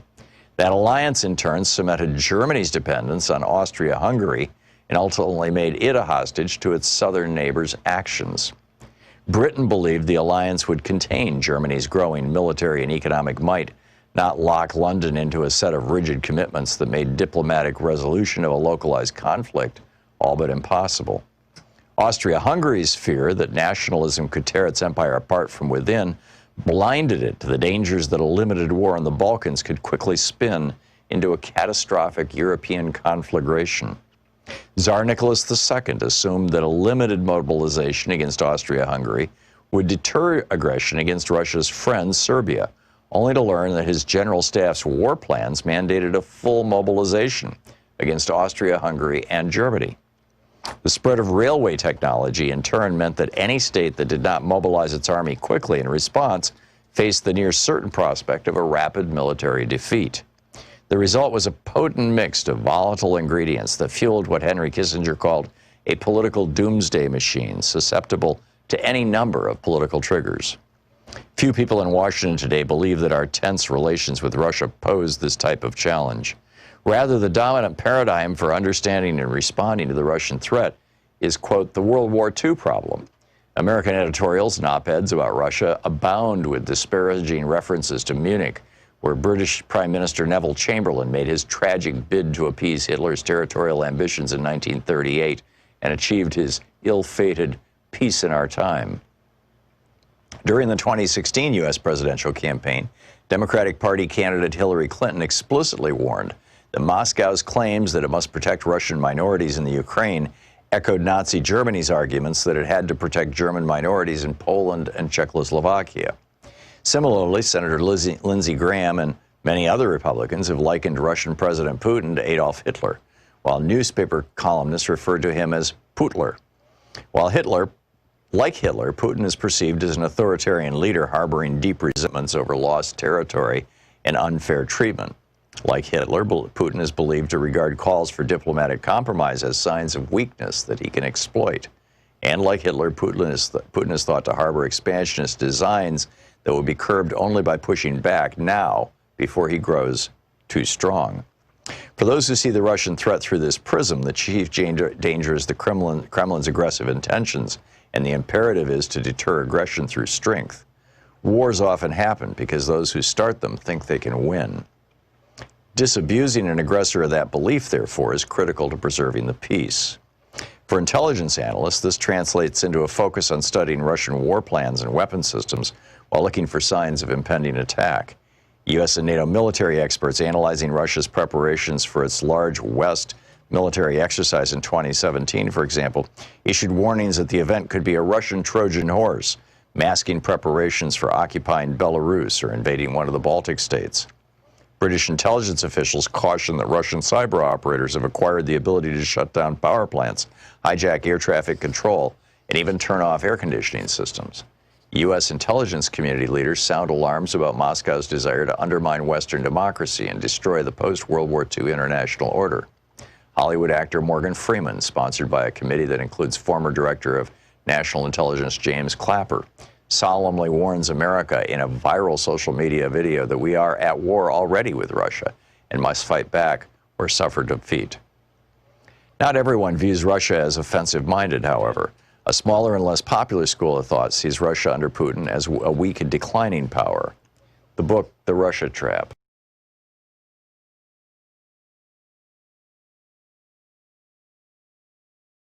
Here, and I'm asking him about the new climate models that are projecting even more extreme warming. Are they correct? Remington Gregg, the Council for Public Citizens, joins me on how the coronavirus continues to spread, yet there are no enforceable health standards coming out of this administration. Also, Chloe Waterman with Friends of the Earth drops by and how we stop meatpacking plants from killing us. Find The Science Revolution wherever fine podcasts are available. We have a new video up over at thomhartmann.com for people who are regular supporters of our program, and the essence of it is, you know, I use a couple of examples. There's hundreds of them out there. In one case, Alabama is preparing to execute a man who was not guilty of the crime that he committed with a relatively high level of certainty, but still they're gonna kill this guy, an African American.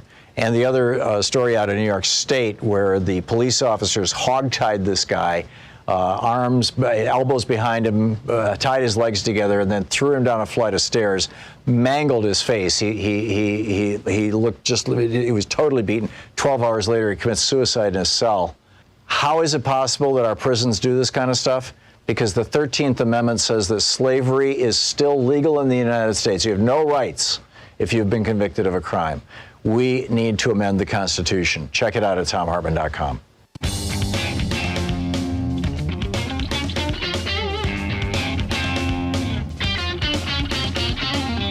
Congressman Ro Khanna is taking your calls for the hour. And Louise in Seattle, you're on the air with Congressman Khanna. Good morning. Thanks for taking my call. I'm encouraged this hour that some foreign policy issues have been raised, because last hour with Representative Pocan, I don't think there was one call that had anything to do with foreign policy.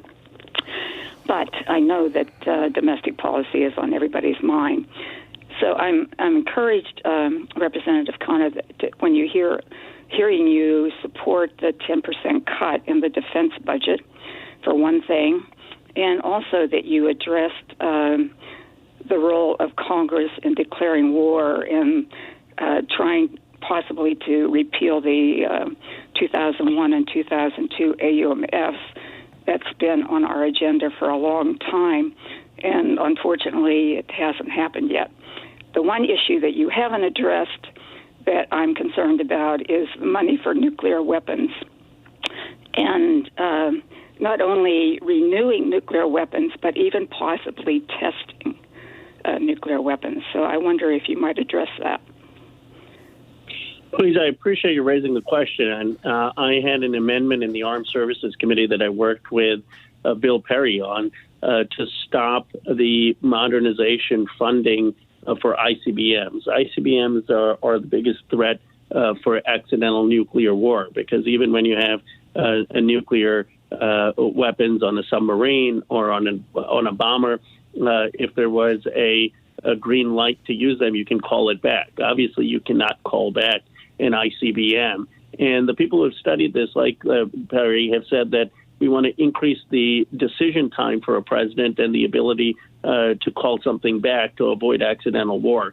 And that America's defense is very, very strong with the submarines and the aerial bombers. So the modernization of ICBMs is not necessary. The amendment failed in committee overwhelmingly. Even Democrats voted against me.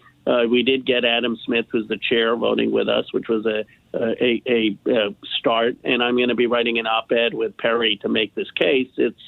We've got to first get our own party on board with stopping this $1 trillion on modernization. Jeff in Portland, Oregon, you're on the air with Congressman Khanna. Hey, good morning, Tom and Congressman Khanna. Thanks so much for this town hall doubleheader. Great stuff. Congressman Khanna, since you've been one of the strongest members of Congress in trying to end our support for Saudi Arabia's merciless bombing of Yemen, concerning the 10% cut on the Pentagon budget, the vote is next Tuesday, so I want to urge all people listening to call their senators to vote yes on Bernie's amendment to do that. But my question today, Congressman, concerns the upcoming negotiations on the HEROES Act. As we've agreed before, because of their disastrous response to the pandemic and just about everything else, Trump and McConnell are going to need to sign off on some relief with so many Americans in desperate straits. So I say, A, don't go for their bluffs. B, fight hard for your $2,000 a month direct payments to all Americans. And finally, C, how about using this opportunity to assert that good public health demands we guarantee housing for all? For instance, Finland's Housing First concept, it actually saves their government 15,000 euros per person a year by giving housing without any preconditions to anyone who needs it. Congressman Khanna, isn't it high time we end the homelessness crisis haunting all our major American cities? Jeff, well, thank you for all of those points. First of all, I think it's very promising that Senator Schumer has come out for Bernie Sanders' amendment for a 10% cut, which, again, keeps the defense budget at a significantly higher amount than where Obama left it. So I'm hoping that will pass the Senate. That would be a big deal if we can get that through.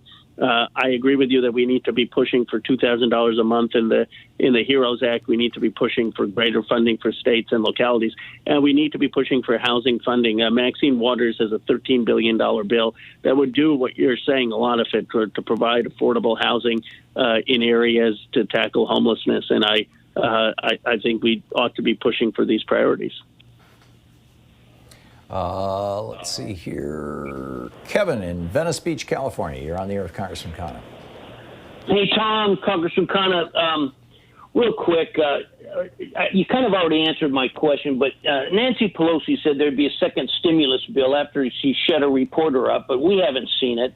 And what can we do to get Nancy Pelosi to work on the people's side instead of corporate interests, other than voting her out? And by the way, her challenger is so like you, and he's so like he's one of the most incredible progressives around there. And I hope he does get in. But is there anything we can do to get Pelosi to work for the people and get that second stimulus bill out there?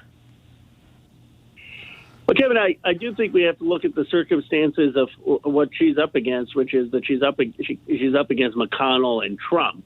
So one thing that would get progressive policy moving is if we had a president who was a Democrat and Schumer. I mean, the reality is that Pelosi is much more progressive than Steny Hoyer. I don't think he would object to that. But I think more broadly, what we need to do is think about how we get progressives in 2022 in leadership heading into there. And I think someone like Pramila Jayapal or a number of others are well positioned.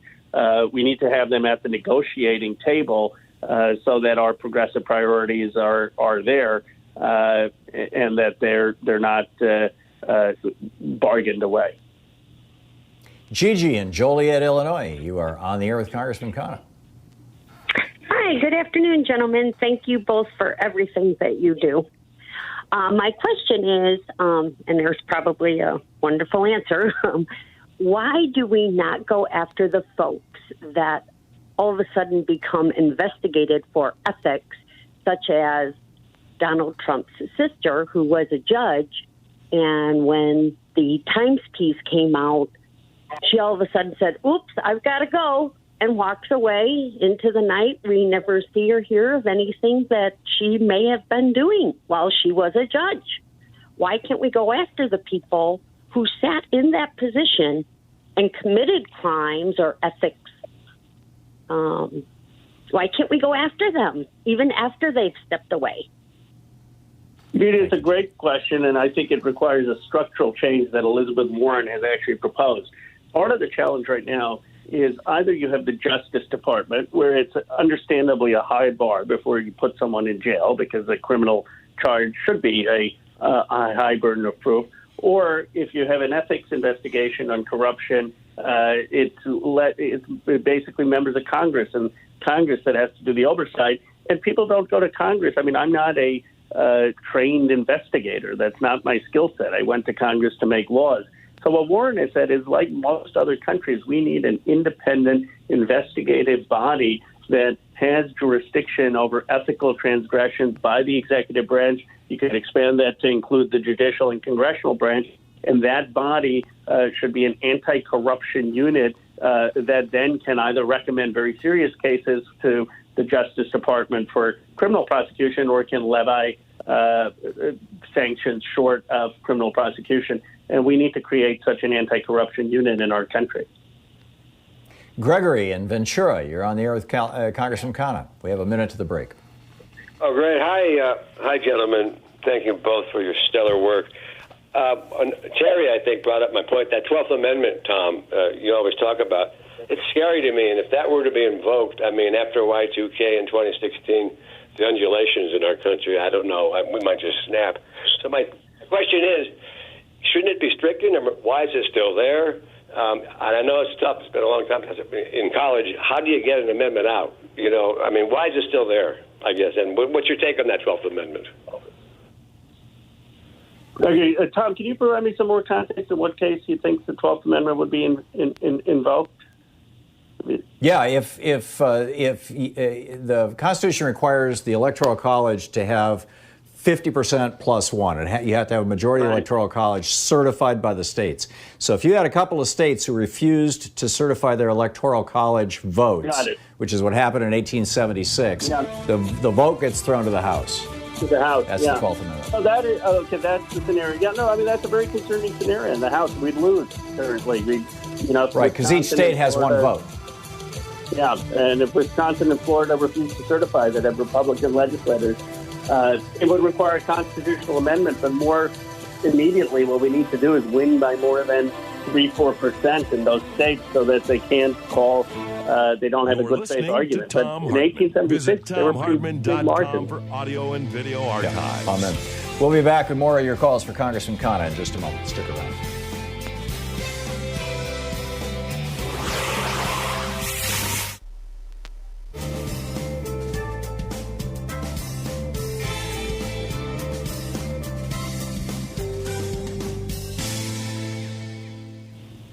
And welcome back. Cloyd in Rancho Cucamonga. You are on the air with Congressman Khanna. I'd like to thank both of you for the work that you do and you continue to do. Congressman, I'd like to know, how do we collect the $250+ billion for the last 10 years that the 1% has not paid? How can Congress rectify that? How do you collect the money without it going to the middle class? Is that? No, he was. We did a story on this yesterday or the day before about how there was this report that came out that found that the top 1% are in arrears between $200 and $300 billion a year for taxes, and they're simply just not paying it. And the IRS no longer has the ability to enforce it because they've been gutted. No, you're absolutely right. In fact, Larry Summers, of all people, who's a centrist economist, has said that you can collect $1 trillion by just the enforcement of the IRS, not even loopholes, closing loopholes. I mean, just the sheer enforcement of IRS on existing people who aren't paying taxes. And it would require beefing up the IRS staffing. And I'm working on a bill to do that, to call for greater enforcement. What's infuriating is, the Republicans want to go after enforcement on the earned income tax credit that someone's grandmother is taking the benefit as opposed to a parent, which is paltry, and yet aren't really willing to tax where the real evasion is taking place, and that's with people with a lot of wealth. But it's $1 trillion is a huge amount that we could raise. over 10 years based on proper enforcement. Liz in Los Angeles, you're on the air with Congressman Khanna. Hi, good morning to you both. My question is along the same line as the previous gentleman's call was. Why are these corporations that are incorporated offshore and pay no taxes like Amazon and Apple and like that, they're using our infrastructure and our services. I see all these Amazon trucks around LA all the time. I mean, tons of them. Every day there are 2, 3, 4, 5. I think we should tax them like $1 million per truck, the company, and they can contribute to the servicing of the infrastructure. Yeah. Thank you, Liz. Well, Liz, I agree with you. I mean, I think the reason is there are all these tax laws which allow deductions. So in Amazon's case, they've got all these deductions for stock options that they have given out, and they have deductions where they write off capital expense and deductions where they write out losses. Elizabeth Warren and Bernie Sanders have proposals to have a minimum tax on revenue, that you have to pay a certain percent of corporate revenue tax, and you can't write off these deductions. Otherwise, you literally have the absurdity of one of the world's richest companies ever, Amazon, paying 0% federal tax. And it's an outrage. It's one of the reasons there's such frustration amongst working-class individuals in this country. We'll be back with more of your calls for Congressman Ro Khanna in just a moment. He represents the 17th District of California, the Silicon Valley area in the U.S. House of Representatives. He's vice chair of the Congressional Progressive Caucus. His website is Khanna, KHANNA.house.gov. And you can tweet him at Rep. Ro Khanna. We'll be right back with more of your calls for Congressman Khanna in just a moment.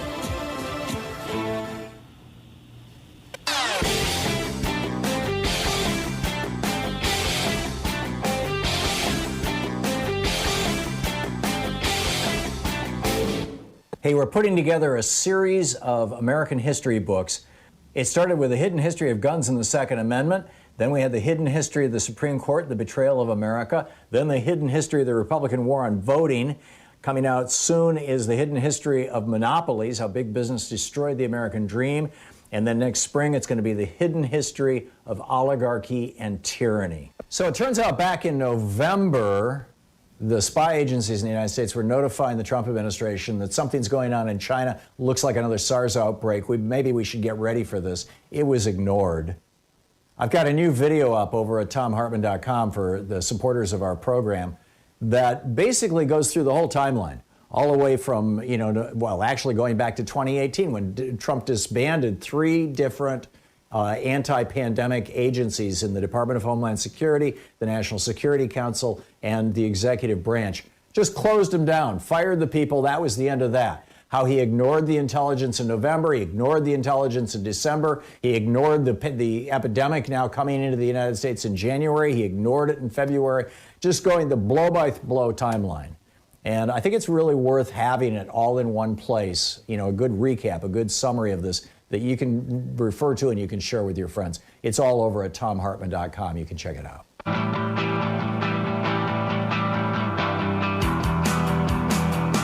Congressman Ro Khanna taking your calls for the hour. And Jessica in Springfield, Illinois, you are on the air with Congressman Khanna. Great. Hi, Representative Khanna. I was just wondering if you think there will be an extension on the student loan relief that is happening right now through the CARES Act. I think the current relief ends on September 30th.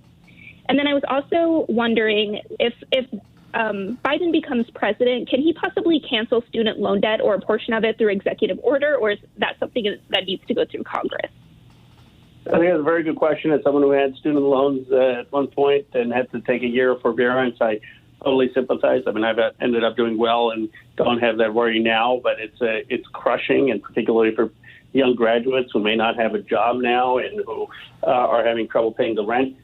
I'm hopeful we can get it extended as part of the deal, the relief. But of course, the extension is not nearly good enough because it's just deferring the payment and it's not providing substantive relief and lowering the actual amount. I'm hopeful we'll be able to lower the amount the Biden's president through a law in Congress and the Senate, which Biden would sign. He's been open to saying up to $10,000 of relief. As you know, it's argued whether a president would have the executive authority to do it or not, and legal scholars are disputing that. My hope is we can pass it through Congress and Senate so it doesn't come to that. If we can't, then I think the Biden administration should look into it.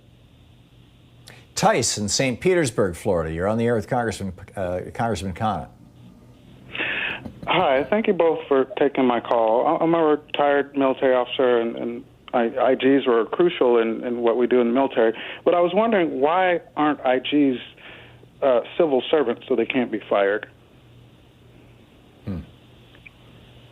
That's just a very good point. I mean, I think the idea initially was that they would be quasi like a judge appointed by the president, confirmed by the Senate in certain cases, so that they have the authority and have the stature to really be independent. And they haven't been politicized in the past. But, you know, Trump has in some ways revealed systematic weaknesses because so much of our democracy relied on norms, and you now see the consequences of someone violating those norms. So we do need to think about how we can make those IG positions independent from political influence. Maybe it's something like what we have in the Fed, where the terms are longer and it's harder for a president to just fire someone based on politics. Of course, the last point is that now that Trump has put a lot of his cronies in, you know, if Biden gets in there, that's a danger for him, because I wouldn't want Trump's cronies out there with IG running havoc on a Biden administration. Deborah in Columbia, Tennessee. You're on the air with Congressman Khanna. Yes, thank you. A quick question. Have any of you considered the impeachment of Bill Barr? My fear is that we're not going to get anything done and hold this president accountable as long as he's got Bill Barr backing everything he does. Thank you. We have, and it would have to originate in the Judiciary Committee, and I know Representative Cohen has started the process, but in candor, that's not going to happen in an election year. And our focus, while I agree with you that he's done impeachable acts, and I think the Speaker would agree with that as well, our focus has to be on safeguarding our democracy and winning, and again, taking into account what we discussed earlier, the 12th Amendment scenario. I have no doubt, I have very little doubt Biden's going to win the national popular vote. I'm increasingly confident he's going to win the vote in these states. But what keeps me up is with voter disenfranchisement, when we saw the Supreme Court saying ex-felons can't vote because basically they have to pay a poll tax and pay all their fees before they can vote. When you have a Supreme Court that is doing that, and you have systematic efforts to disenfranchise people. Recently, a court in Wisconsin said basically that there have to be all these criteria before someone can vote absentee, and shortened the amount of time. Those are the things that we need to be focused on, and where the fight's going to be. Congressman Khanna, we only have 45 seconds to the end of the hour. Your thoughts on the coming week and where those of us, who are interested in doing so should focus our activism efforts. Well, this week I really hope people can focus on the defense bill and support Mark Pocan and my efforts to say no to these defense increases. I mean, if we can't say no to Donald Trump's increases, dramatic increases over Obama, I don't know how we will ever rein in this military spending that leads to more wars. And then after that, I think we all should be vigilant in getting as good a deal as we can with the stimulus. It is going to pass. And the question is there going to be relief for working families, for people who are facing eviction, for people who aren't being able to pay the bills, and for people who need unemployment extended but beyond July 31st? Yeah, well said. Thank you. Congressman Ro Khanna, it's great having you with us. Thanks so much for dropping by today. Always love the program. Thanks, Tom. Thanks, Congressman. We'll be back with Anything Goes Friday with your calls and my thoughts and more of the news of the day. And we're going to be talking about the secret police here in Portland. Stick around. We'll be right back.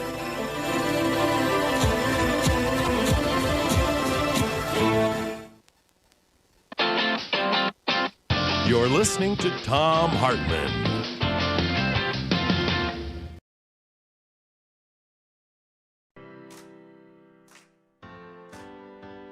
These companies support the Thom Hartmann Program.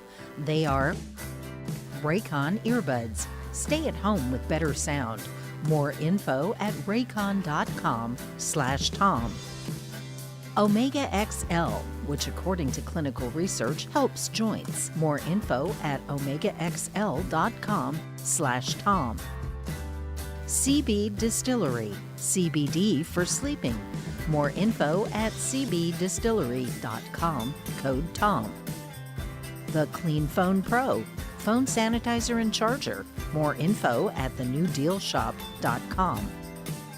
Keeps hair loss treatment. More info at keeps.com/Tom. And Plexiderm Wrinkle Reducer. Real science, real results. More info at plexiderm.com, code Tom.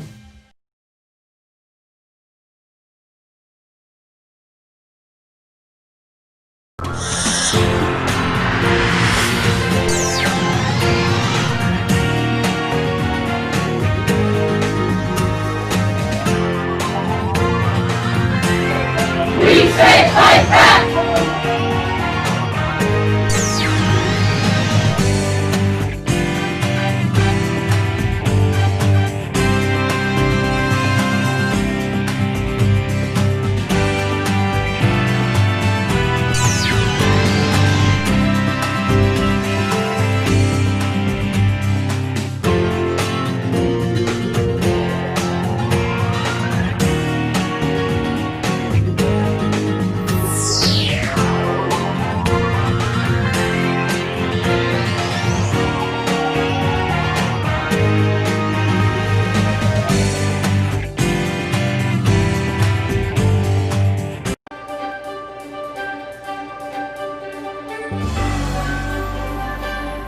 Our book today in the Thom Hartmann Book Club is The Tribalization of Politics, How Rush Limbaugh's Race-Baiting Rhetoric on the Obama Presidency Paved the Way for Trump, by Ian Refowitz, or Refowitz. Donald Trump owns, this is from the first chapter, Donald Trump owns conservative media 100% lock, stock, and barrel. Full of bluster and bombast, Trump uses modern media tools like Twitter to directly blast the nation with his unfiltered, uninformed, and uncivil messages at full volume. To those outside the conservative media bubble, it may seem as though Trump is the entire ballgame. Sure, Fox News is a presence, but the news channel has reconstituted itself these days as state media, singular in purpose, to prop up Trump's candidacy. Whatever the, quote, conservative message might be these days, it doesn't exist without Trump. It's Trump who sets the agenda. It is Trump who determines the message, and it is Trump who decides who best can sell it. 10 out of 10 times, it's Trump. Thus, in this world of Trump, Trump, Trump, and more Trump, it is easy for the uninitiated to forget that in addition to the president's Twitter account, conservatives have built a massive media machine to promote a message that is often at odds with reality and the American mainstream. Forged in the aftermath of Barry Goldwater's 1964 landslide loss, this massive network of conservative TV, radio, print, and online outlets have allowed them to build an alternative reality so powerful and convincing that entire swaths of the country are held in thrall. A Pew study in 2017 found that 40% of Trump voters relied on Fox News as their main source of news. Meanwhile, only 3% of Hillary Clinton voters relied on any cable news channel as their primary source of information. Conservative websites like the Daily Caller and Breitbart reach millions. Social media like Facebook and Twitter is awash in conservative voices, further amplified by Russian bots. And the dark web has given voice to the darkest fringes of the conservative world, from white supremacists to conspiracy theorists like the QAnon crew, convinced of a deep state conspiracy against Trump, fueled by child sex traffickers like Hillary Clinton. But nothing reaches more conservative voices than AM radio. Once the province of music stations, the emergence of FM radio led to a mass migration to the higher quality band that left AM radio in severe decline. Talk radio didn't require that same level of quality audio, and station operators embraced the format. The elimination of the Fairness Doctrine in 1987 made it possible for conservatives to take over the dial without concern that political balance was required. And in 1988, a certain Rush Limbaugh launched his nationally syndicated show. It's hard to overstate just how dramatically important Limbaugh has been in defining conservative thought and ideology, with an audience that has at times reached into the tens of millions. No single conservative personality outside of modern-day Trump has had this kind of reach or influence. And unlike Fox News, which actively makes conservatives stupid, Limbaugh's method of misinformation has always been rooted in a more solid foundation of truthiness. A 2007 survey by Pew Research found that Limbaugh listeners demonstrated among the highest knowledge levels in response to a battery of political current affairs questions, with 79% having either a high or moderate level. Among Fox News viewers, the number was only 65%, second to last, with nightly news watchers faring worse. Here's a funny aside. The most informed were watchers of Comedy Central's Daily Show and Colbert Report, also at 79% combined, but with a larger number of high levels of knowledge. But knowing the names of the Vice President, Governor, and Speaker of the House is only base-level knowledge. Limbaugh may accurately impart such information, but as this book shows, his pernicious twisting of facts, out-of-context quotes, and toxic editorializing have done far worse damage to our country than whether someone knows or doesn't know the name of the Supreme Court, of the Chief Justice of the Supreme Court. If you are anything like me, the sheer amount of misinformation stated by Rush Limbaugh in the pages ahead will shock and anger you deeply. Not just about how Limbaugh twisted the truth. As Ian notes early on, Limbaugh launched his coverage of the Obama presidency with four simple words: I hope he fails. With that goal in mind, nothing would stop Limbaugh from spending the next years reinforcing the narrative of failure. The truth never stood a chance. What makes this so infuriating is that Limbaugh decided that lies and policy differences weren't enough to make Obama a failure. Instead, he had to other him, turning white America against him. And he did that with pure, unfiltered, unadulterated racism. I was shocked when Ian first told me about this project. He's literally going to go through 8 years of Rush Limbaugh transcripts. I was shocked again when he told me he was finished. He actually read 8 years of Rush Limbaugh transcripts. But that was nothing like the jolt from seeing the result of that thankless labor. His comprehensive transcribing of Limbaugh's hate, always in full context. What these pages show are the words of a white supremacist. And you'll find yourself, like me, wondering how the hell he has gotten away with talking like a KKK Grand Dragon in modern-day America. There's nothing subtle about what you're about to read. For example, when Barack Obama talked about the disparities in policing between white and black Americans, as objective and uncontroversial an observation as possible, Limbaugh happily ranted about the president carrying out, quote, a purposeful effort here to divide people in this country along racial lines, end quote. Pointing out racism to conservatives is always worse than the actual racism itself.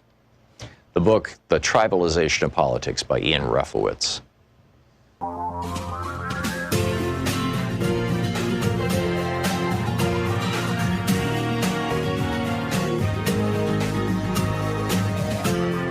This is the Thom Hartmann Program. Welcome back. Thom Hartmann here with you. And Senator Jeff Merkley, who was on this show earlier this week, condemning the secret police, the federal police who are not being identified, don't have, well, we'll get into that in just a second. But anyhow, he just tweeted, literally, just minutes ago, 31 minutes ago, at Trump, at Real Donald Trump, get your DHS lackeys and uninvited paramilitary actions out of my state. Our communities are not a stage for your twisted re-election campaign. Yeah, what do you think? Don't you think? On the line with us is Aaron Mesh. Aaron is the news editor at Willamette Week, which is one of our local weekly newspapers that just does a great job of covering local politics. WWeek is .com is the website. Aaron's Twitter handle is Aaron Mesh. It is spelled just like it sounds. And Willamette Week is WWeek. Aaron, welcome to the program. Give us a summary here of what's going on. How, when did this start? How is it happening? And then we can get into how the governor's responding to it and our congressional delegation and whatnot. I'll try to keep it quick. My understanding is this started on June 26th. When the president issued an executive order protecting federal monuments and buildings. It's a response, in short, as you recall, he had this doomy speech at Mount Rushmore, and part of that was this concept that somehow leftists were desecrating all of our nation's sacred history. Well, the practical result of that order was that DHS, the Homeland Security, and other federal officers were deployed into several cities that the president decided, along with Homeland Security and its acting director, Chad Wolf, decided these cities were particular security risks. For years, the Department of Homeland Security has looked at property destruction by anti-fascists and other left-wing activists as being a form of domestic terrorism. And this provided an opportunity, this particular moment in history, and this executive order, for those federal officials to act on those beliefs. And so they deployed officers, which look a lot like federal troops, but I think technically are still law enforcement officers, into 3 American cities that I know of. And those cities are Washington, D.C., Seattle, and Portland. Those officers arrived in Portland at the latest. They arrived on July 2nd. By July 11, they had used what's known as a less lethal munition to shoot an unarmed protester in the head. He went to the hospital and had facial reconstructive surgery. That gets us more or less up to date, although the director of Homeland Security also flew into Portland yesterday to show off the degree to which they are cracking down on demonstrations in this city. Yeah, and last night they kidnapped this. Drive-by kidnapping of what's his name? I don't have it right here in front of me. I'm sorry, but you're talking about the unmarked vehicles. Yeah, That's Mr. not last Pettibone. night, to be clear, Tom, but that happened like 4 or 5 days ago. It was broken by OPB last night. Oregon Public Broadcasting broke the story. So for several days, it appears that federal agents have been arresting protesters using unmarked vans. In other words, vehicles that look like an Amazon delivery van or just your mom's minivan.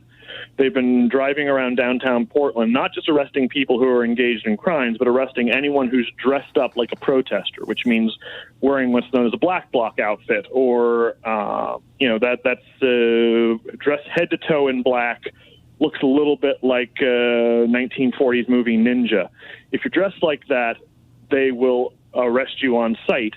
That's pretty obviously extrajudicial and pretty obviously illegal. But again, it appears that the president is experimenting on Portland to decide what it is that he can and cannot get away with.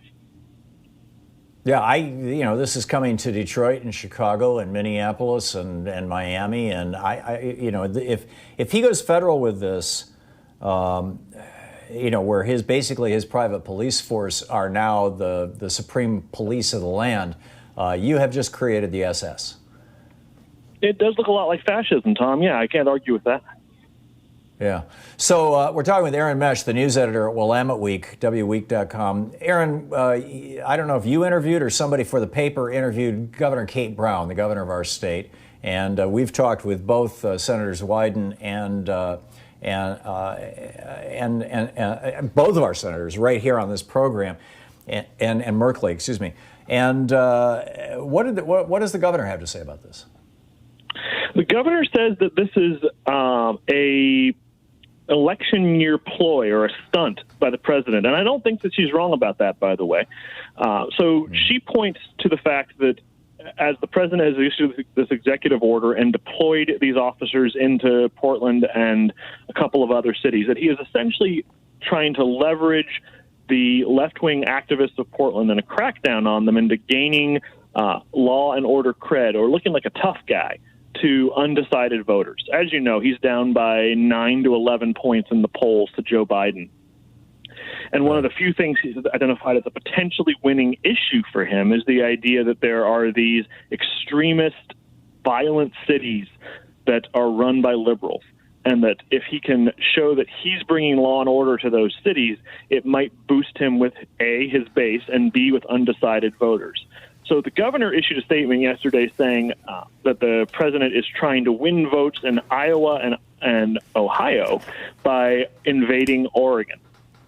And I don't think that's an inaccurate assessment. I think that's an accurate portrayal of what's currently happening, is that there is what might be an unconstitutional practice taking place in the streets of Portland in an effort to win over soccer moms in Minnesota. Our mayor, Ted Wheeler, has objected to this. Several members of our city council have spoken out loudly. What are they all saying, and what power might either the city officials, who are barred by city policy from using these munitions that, as you pointed out, the federal officers shot this young man in the face, and he's, skull fracture and fractured bones in his face.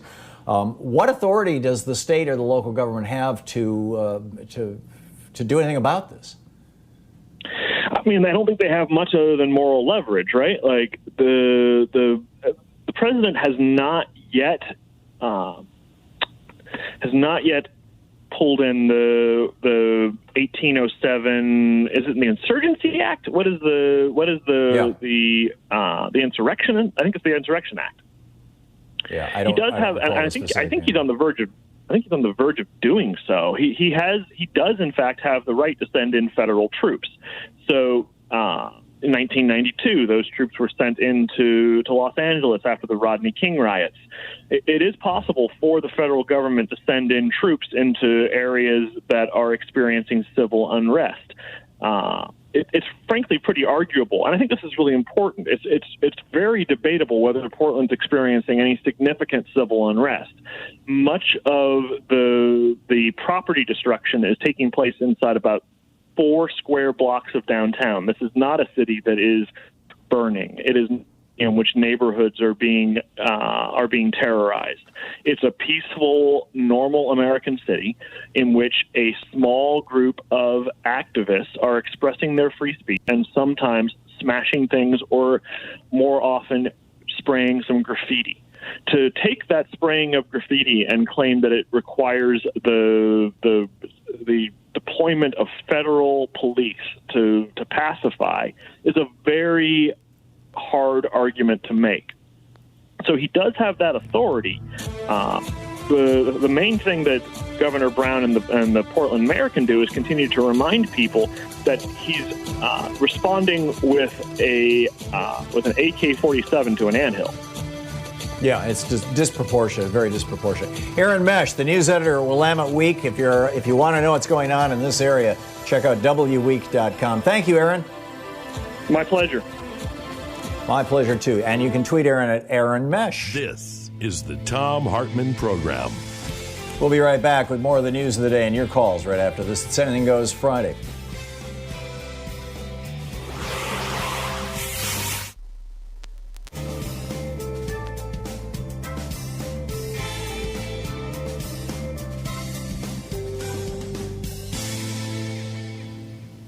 And welcome back. Cliff in Santa Clarita, California. Hey, Cliff, what's on your mind? Thanks for watching Free Speech TV. No, absolutely. Hi, Tom. Good Friday to you. Thank you. Live out here, northern LA County, about 15, 20 minutes north of San Fernando Valley. If you keep going north from me, about 45 minutes, you're out at the Mojave Desert, where Edward Air Force Base. So we're a pretty red community. A lot of people work in that industry. So a lot of white people, mostly ever since I've lived out here, it's always been Republican congressperson until 2018 when Katie Hill, she won out here, and then she had to give up her seat because of some scandal, which I don't think she should have had to. Anyways, a Republican's back in her seat now again. Anyways, on Sunday, there was a Latino guy selling fruit, vendor, and then this white couple came up and was harassing him.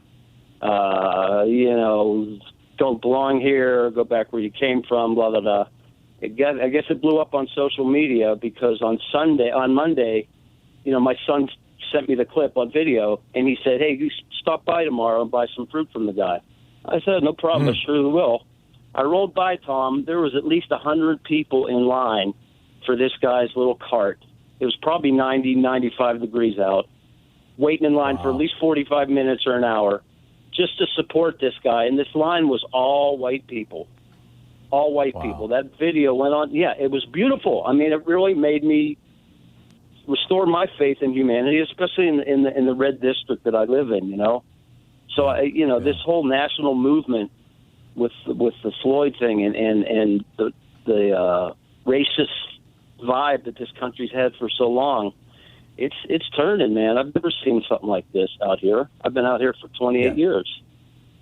Yeah, I think people are waking up, Cliff. I think that the era of cell phone cameras has awakened a lot of white people to the really horror of black life day to day in the United States. That literally, most black people in this country, and a large chunk of Hispanics as well, and Native Americans, every day they wake up, and look in the mirror, think, okay, what fresh hell is today going to bring if I go out, if I interact with particular with white people, and I think a lot of white people are waking up and saying, really, that was us, or that is us. We don't want that to be us anymore, and I think that's a good thing. Sadly, there's still a large minority of white people who are still, if not virulently racist, at least, this softly racist in ways that are also very destructive. This is a long change. It'll take a long time to make a long change, but it's happening. I feel it. I think it's happening very quickly, and I know that there are people who are going, oh my, cancel culture and all this stuff. With every revolution comes toppled statues, shall we say, and it will with this one too, and sometimes people go a little over the top, but the net of it all is really, really good, I believe. I think we are literally watching that moral arc of the universe that Martin Luther King talked about. Cliff, thanks a lot for the call and for the story. That's like heartwarming. We'll be right back. It's coming up on 20 minutes past the hour. It's Anything Goes Friday. Whatever you'd like to talk about today, give us a shout. And, we'll continue on with the program. 202-808-9925. We'll be right back.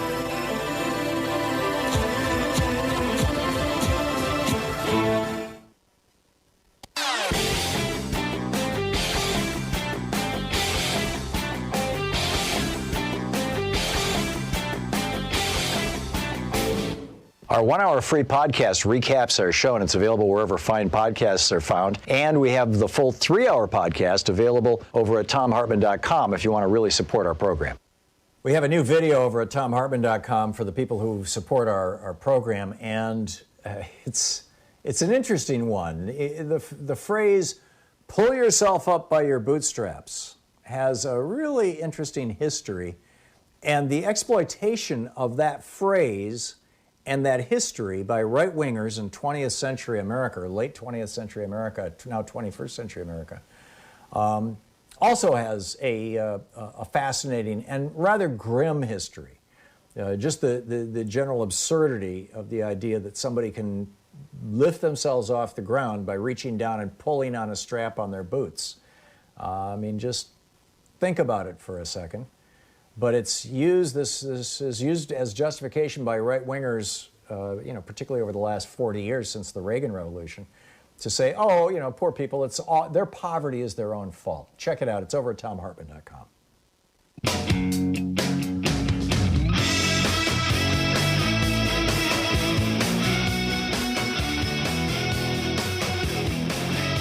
And welcome back. Thom Hartmann here with you. Robbie in Portland. Hey, Robbie, what's up?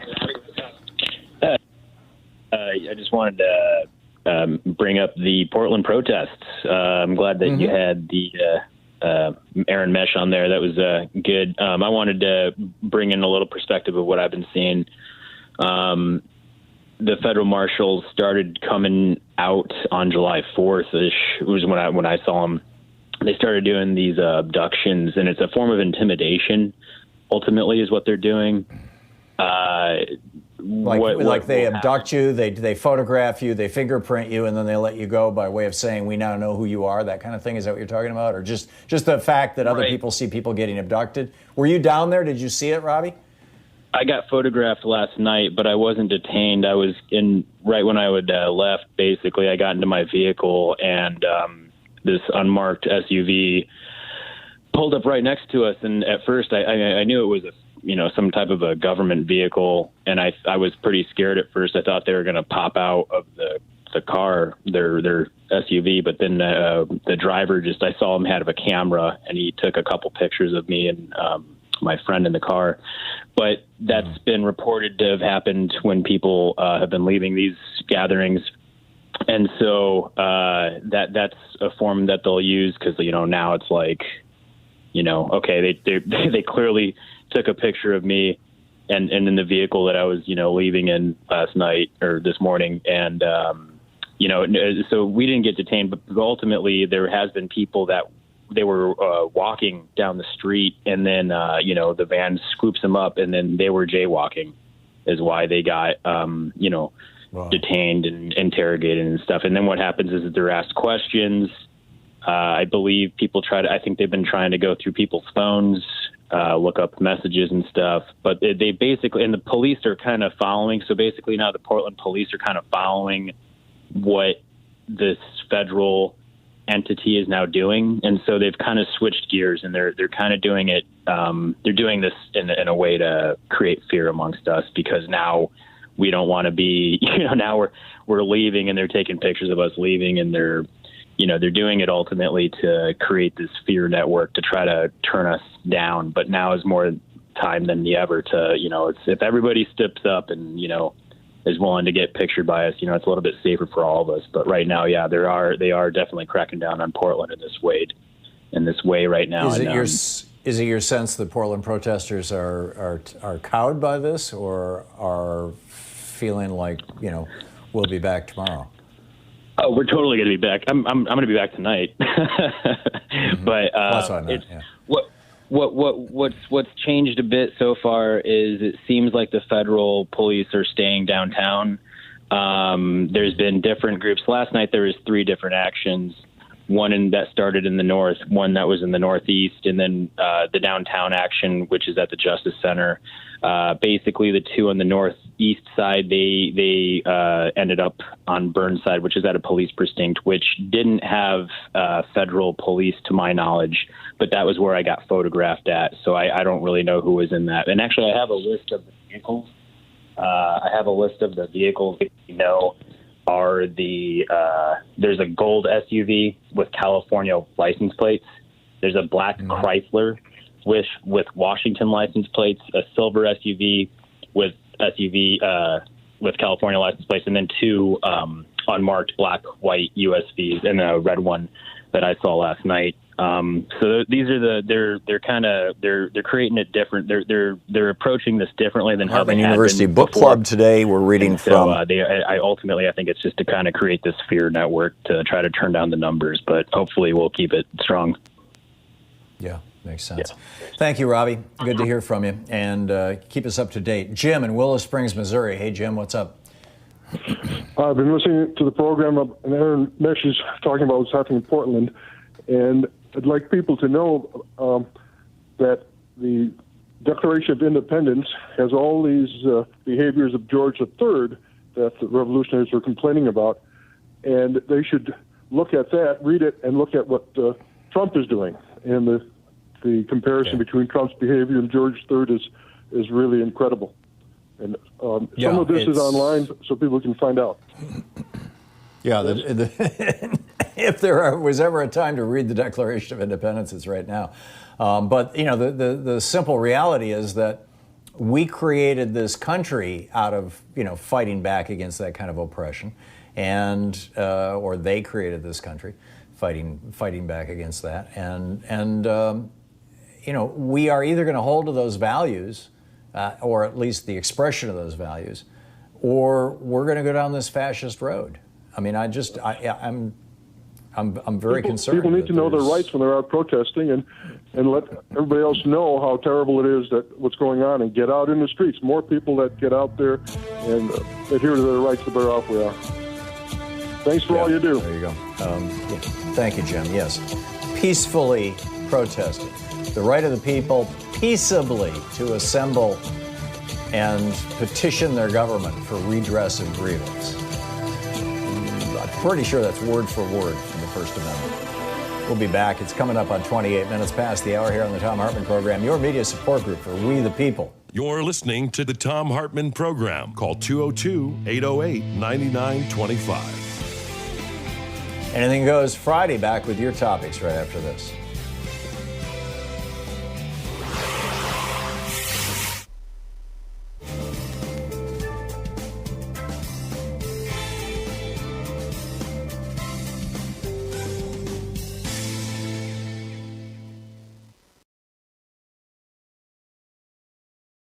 Thom Hartmann University Book Club today. We're reading from It's Even Worse Than You Think, What the Trump Administration is Doing to America by David K. Johnston. This is from page 61, the chapter titled Forgetting the Forgotten Man. In 2010, the U.S. Department of Labor created a website to honor workers who died on the job. Quote, more than 4,500 workers, lose their lives on the job every year. Below are the names of just a few who have died in recent months. OSHA's mission is to prevent workplace injuries, illnesses, and death, end quote. That Occupational Safety and Health Administration webpage was intended to highlight and humanize workplace deaths, to ensure awareness of tragedies, especially those that could have been avoided, according to Jordan Barab, an Assistant Secretary of Labor during the Obama administration. Barab explained, without information like this, fatality statistics are just raw, sterile numbers. The purpose of adding names and circumstances was to impress people with the tragedy that workers and their families face day after day. In August 2017, Trump's Labor Department quietly removed the preamble and the names when it killed the web page. It also took down, without public announcement, the fatality inspection data for all years prior to 2017. Those were just two of many other Trump administration actions inimical to worker safety. Others included no longer posting press releases about deaths resulting from unsafe working conditions, delaying rules to reduce sickness and death from inhaling silica and beryllium at work, delaying rules to lower the risk of railroad engineers and truck drivers falling asleep at the switch or wheel because of untreated sleep apnea, and the appointment to the Supreme Court of a judge who held that a company had the right to fire a worker who chose not to freeze to death on the job. A reasonable person listening to Donald Trump's inaugural address would never have expected these and other actions, assuming he believed what Trump said. Trump declared, "The forgotten men and women of our country will be forgotten no more. You came by the tens of millions to become part of a historic movement, the likes of which the world has never seen before. At the center of this movement is a crucial conviction that a nation exists to serve its citizens," end quote. Those men and women were forgotten again the following week. And it's not just workers whose interests were forgotten, not to mention who were put in danger. By deciding not to implement a rule to reduce the chances of truck drivers and train operators falling asleep at the wheel, Trump put at risk the lives of families driving along the highway, people riding on passenger trains, and many others. The White House called it President Trump's war on regulation. In his weekly radio address in early May, he declared that we've removed one job-killing regulation after another, and they're not pretty, and they're going. And believe me, we're just getting started on regulations. They're gone. Removal of data on workplace deaths, which averaged 13 per day, infuriated Jordan Barab, who was Obama's number 2 at OSHA. As a private citizen, Barab created a web page to keep track of the names of the dead and the reasons they were killed on the job. He called it, "OSHA won't tell you who died in the workplace, we will." After the election, Barab's concerns that the Trump administration would be bad for workers increased when he asked where the Trump beachhead team was and learned that none was coming. Each incoming administrator sends people to scope out federal agencies, learn who does what, and get a feel for the place in advance. Then the incoming administration sends its landing team, the people who will initially implement its policies for each agenda or at each agency. When no beachhead team came up, Barab figured it meant worker safety simply was not a priority for Trump. He hoped that was the worst of it, nothing more than apathy about worker safety. But when the landing team arrived, Barab realized trouble was coming for American workers, and it was not official apathy, but the start of assaults on workers' rights and safety. Barab said most of them had no idea they were going to labor and no interest in workers' issues either.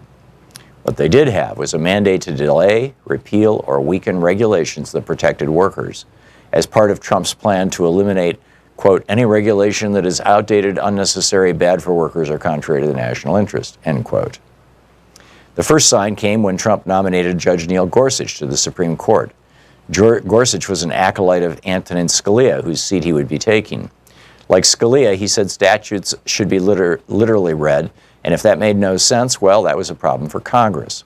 Also like Scalia, he had a habit of consulting dictionaries, often following Scalia's practice of relying on the third, fourth, or even lesser definition of a word when it supported his jurisprudence. Trump's nomination alarmed unions. Jody Calamine, a communications worker of America lawyer, told Gorsuch's Senate confirmation hearing that Gorsuch, quote, is a threat to working people's health and safety, end quote. Calamine cited Gorsuch's dissent in the 2016 case to make his point. That dissent, he said, reveals an anti-worker bias and features the judicial activism that will ultimately put workers' lives at risk, end quote. Those are unusually strong words about a Supreme Court nominee, but a review of the case shows Gorsuch has little regard for human life, at least when it comes to employers' power over their workers. He considers a rigid interpretation of the law more important. The case was about a law Congress passed giving workers the right to refuse dangerous tasks. Gorsuch said, no, you may not refuse. It's even worse than you think, by David K. Johnston.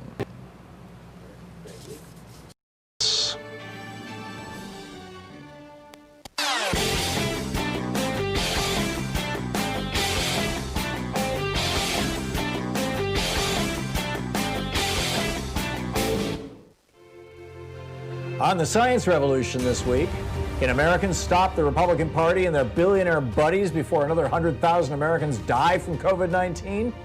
Dr. Michael Mann is here, and I'm asking him about the new climate models that are projecting even more extreme warming. Are they correct? Remington Gregg, the Council for Public Citizen, joins me on how the coronavirus continues to spread, yet there are no enforceable health standards coming out of this administration. Also, Chloe Waterman with Friends of the Earth drops by on how we stop meatpacking plants from killing us. Find the Science Revolution wherever fine podcasts are available. So we've got a new video over at ThomHartmann.com for people who support our program. It's about private equity firms. You know, Mitt Romney's company, Bain Capital, and Steve Schwartzman's Blackstone, and some of these private equity groups have long been considered risky investments. I mean, you know, billionaires put money into these things, and sometimes they produce really high returns, but they also have huge fees, and they operate kind of like a black box. There's all kinds of hidden stuff. And what they have been salivating about for years, Schwartzman talked about this just a few days after Donald Trump was inaugurated, was they wanted to get their hands on people's 401ks and IRAs, people's retirement money, their pension funds. And it's been illegal. And Trump and Eugene Scalia, the head of the Labor Department, just legalized this practice. The consequences could be dramatic. The video's over at ThomHartmann.com.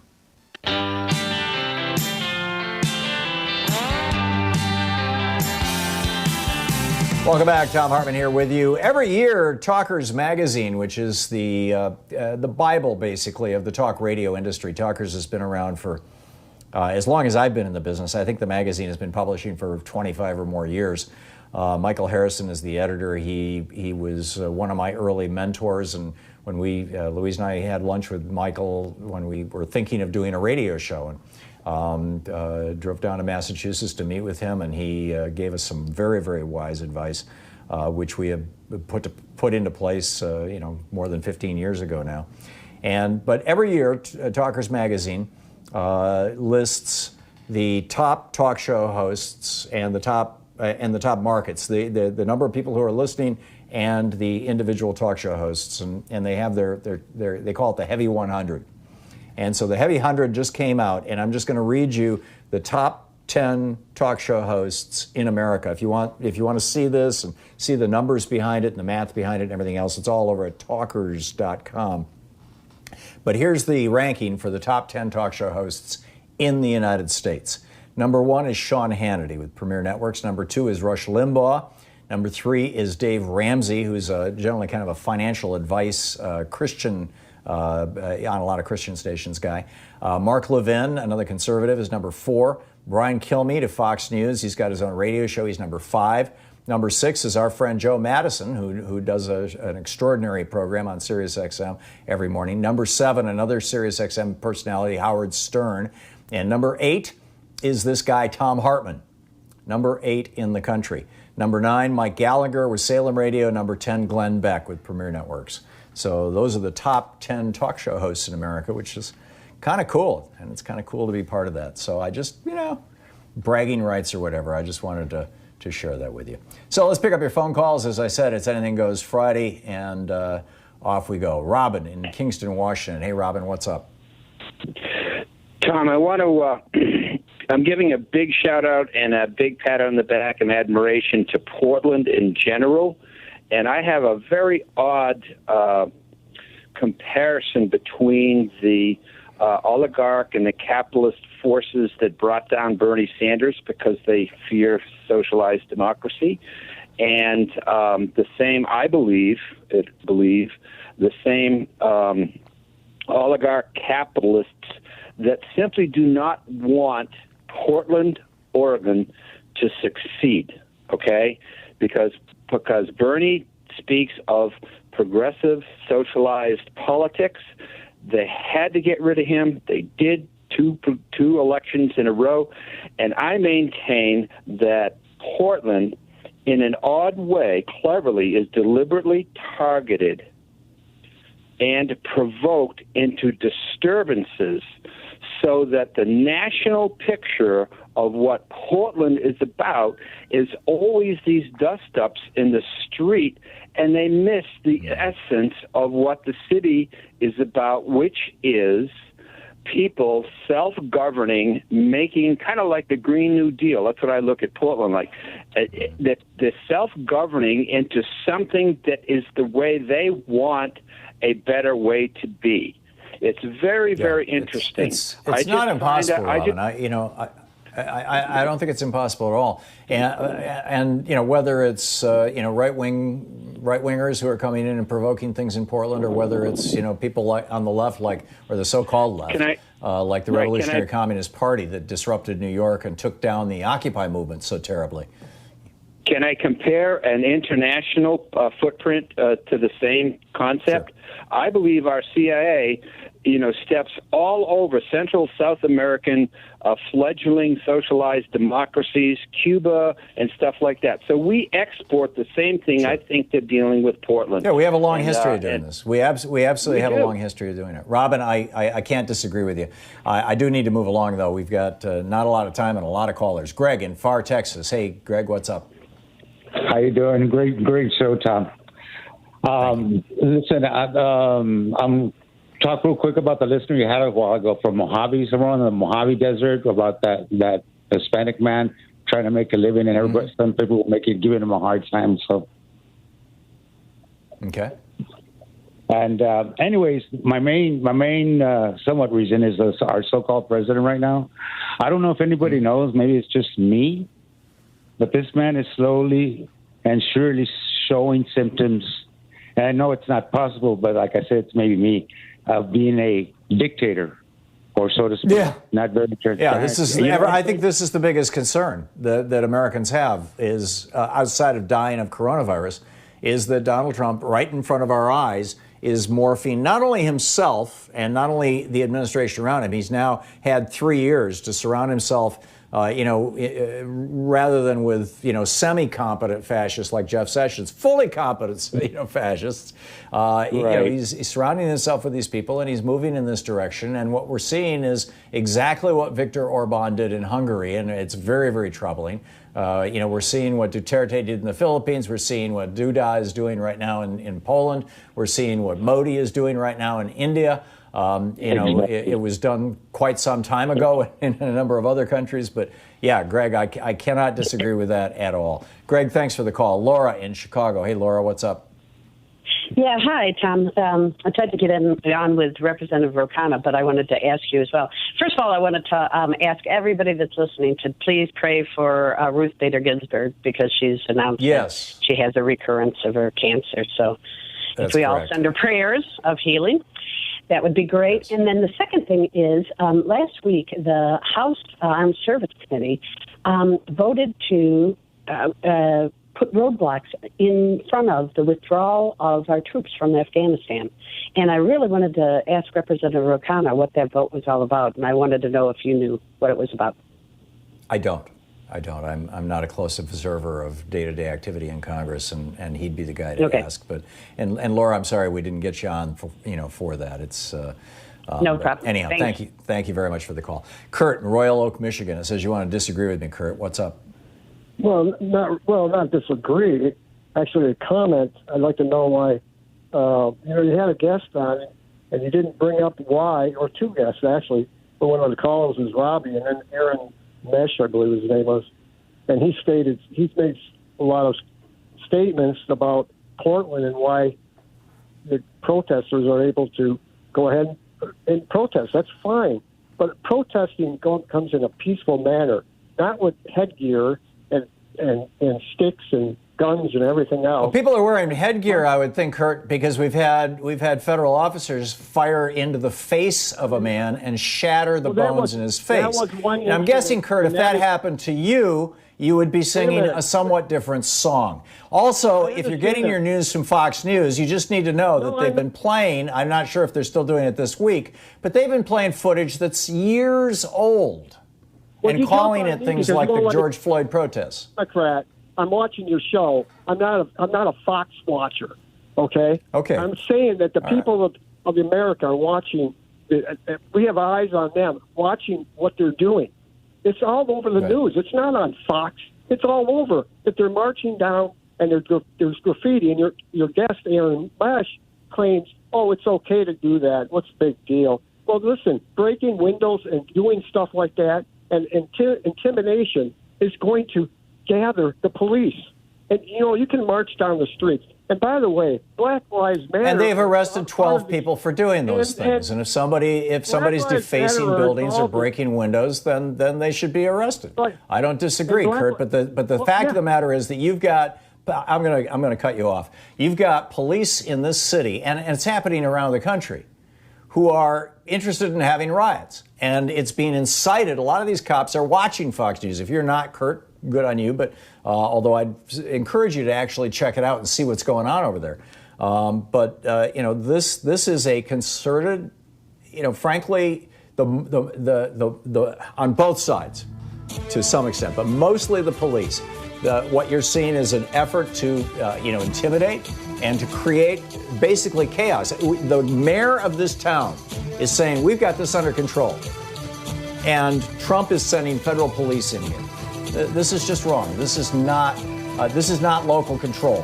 This is not the states' rights that Republicans love to talk about. We'll be back. It's 45 minutes past the hour. You're listening to Thom Hartmann. Visit thomhartmann.com for audio and video archives. Anything Goes Friday. More of your calls in just a minute. Stay with me.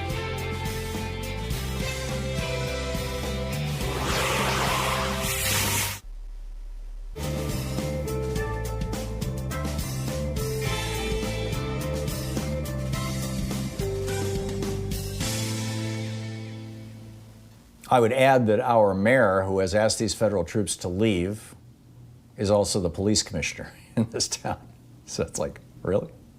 Okay, Patrick in San Diego. Hey, Patrick, what's on your mind? Good morning, Tom. I was hoping one of the congressmen were there. I'm sure you remember about a year and a half or so ago, there was a big ruckus about military charter flights landing in Stansted, England, and they were transporting them to their golf club in Scotland. Well, about 2 days before the bars shut down here because of the coronavirus, I met an active-duty military man. He said he just moved his family here from San Bernardino. I said, "Oh, I used to live in Fontana. I worked at Kaiser Steel." And he says, "Oh, are you from there originally?" I said, "No, I was born and raised in Ireland." And he said, "Oh, my God."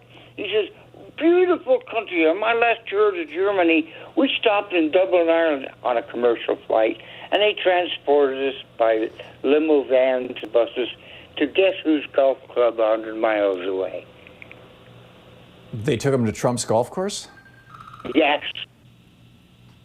Active duty military just being deployed to Europe. On the way to their deployment, they stopped at Trump's golf course? Yes, on commercial airliners, not military charters like they did in Scotland. Wow. Patrick, if you can, I mean, I guess if this was a chance meeting in a bar, number one, it may not be true, but number two, it's going to be hard to track that guy down and connect him with any kind of reporter. Yeah, I realize that. I realize that, Tom, but he was blown away when I said I was from Ireland, and he went into a long story. He told me the whole story. Yeah. Okay. Thank you, Patrick. Thanks for the call. Kathleen in Oregon City, Oregon. Hey, Kathleen, what's up? Hi. Oh, hi, Tom. I have been following the anarchists that have been destroying downtown Portland. I'm in complete support of the poor businesses that are trying to have their business going during COVID. And I'm just concerned that those anarchists, where are they coming from? Who's paying them? Are these guys here to assist so that it'll be a political move to completely, make martial law so nobody can demonstrate in the United States? That's if you're, I would just say to anybody in Portland, if you're dressing all in black and you're going downtown and you're destroying property, you are bringing fascism to the United States. You may think that you're protesting something noble or that you're striking a blow for anarchy. You are empowering a fascist response. I agree. And then the other thing, about a week ago, on either KGW or KOIN, when I go online to read their news, they said that all the arrested protesters were released.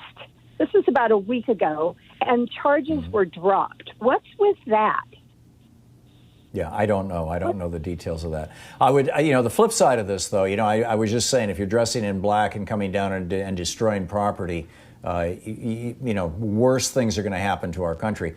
The flip side of that, though, is if you're dressing like a normal person and you're showing up for protests in downtown Portland, and you're not destroying property, you should have absolutely every right to do that without the police in your face with a camera or the police in your face with pepper sprays or batons, or without being kidnapped and spirited away. Kathleen, thank you for the call, and we need to make that distinction. It's coming up on 10 minutes before the hour. We'll be right back.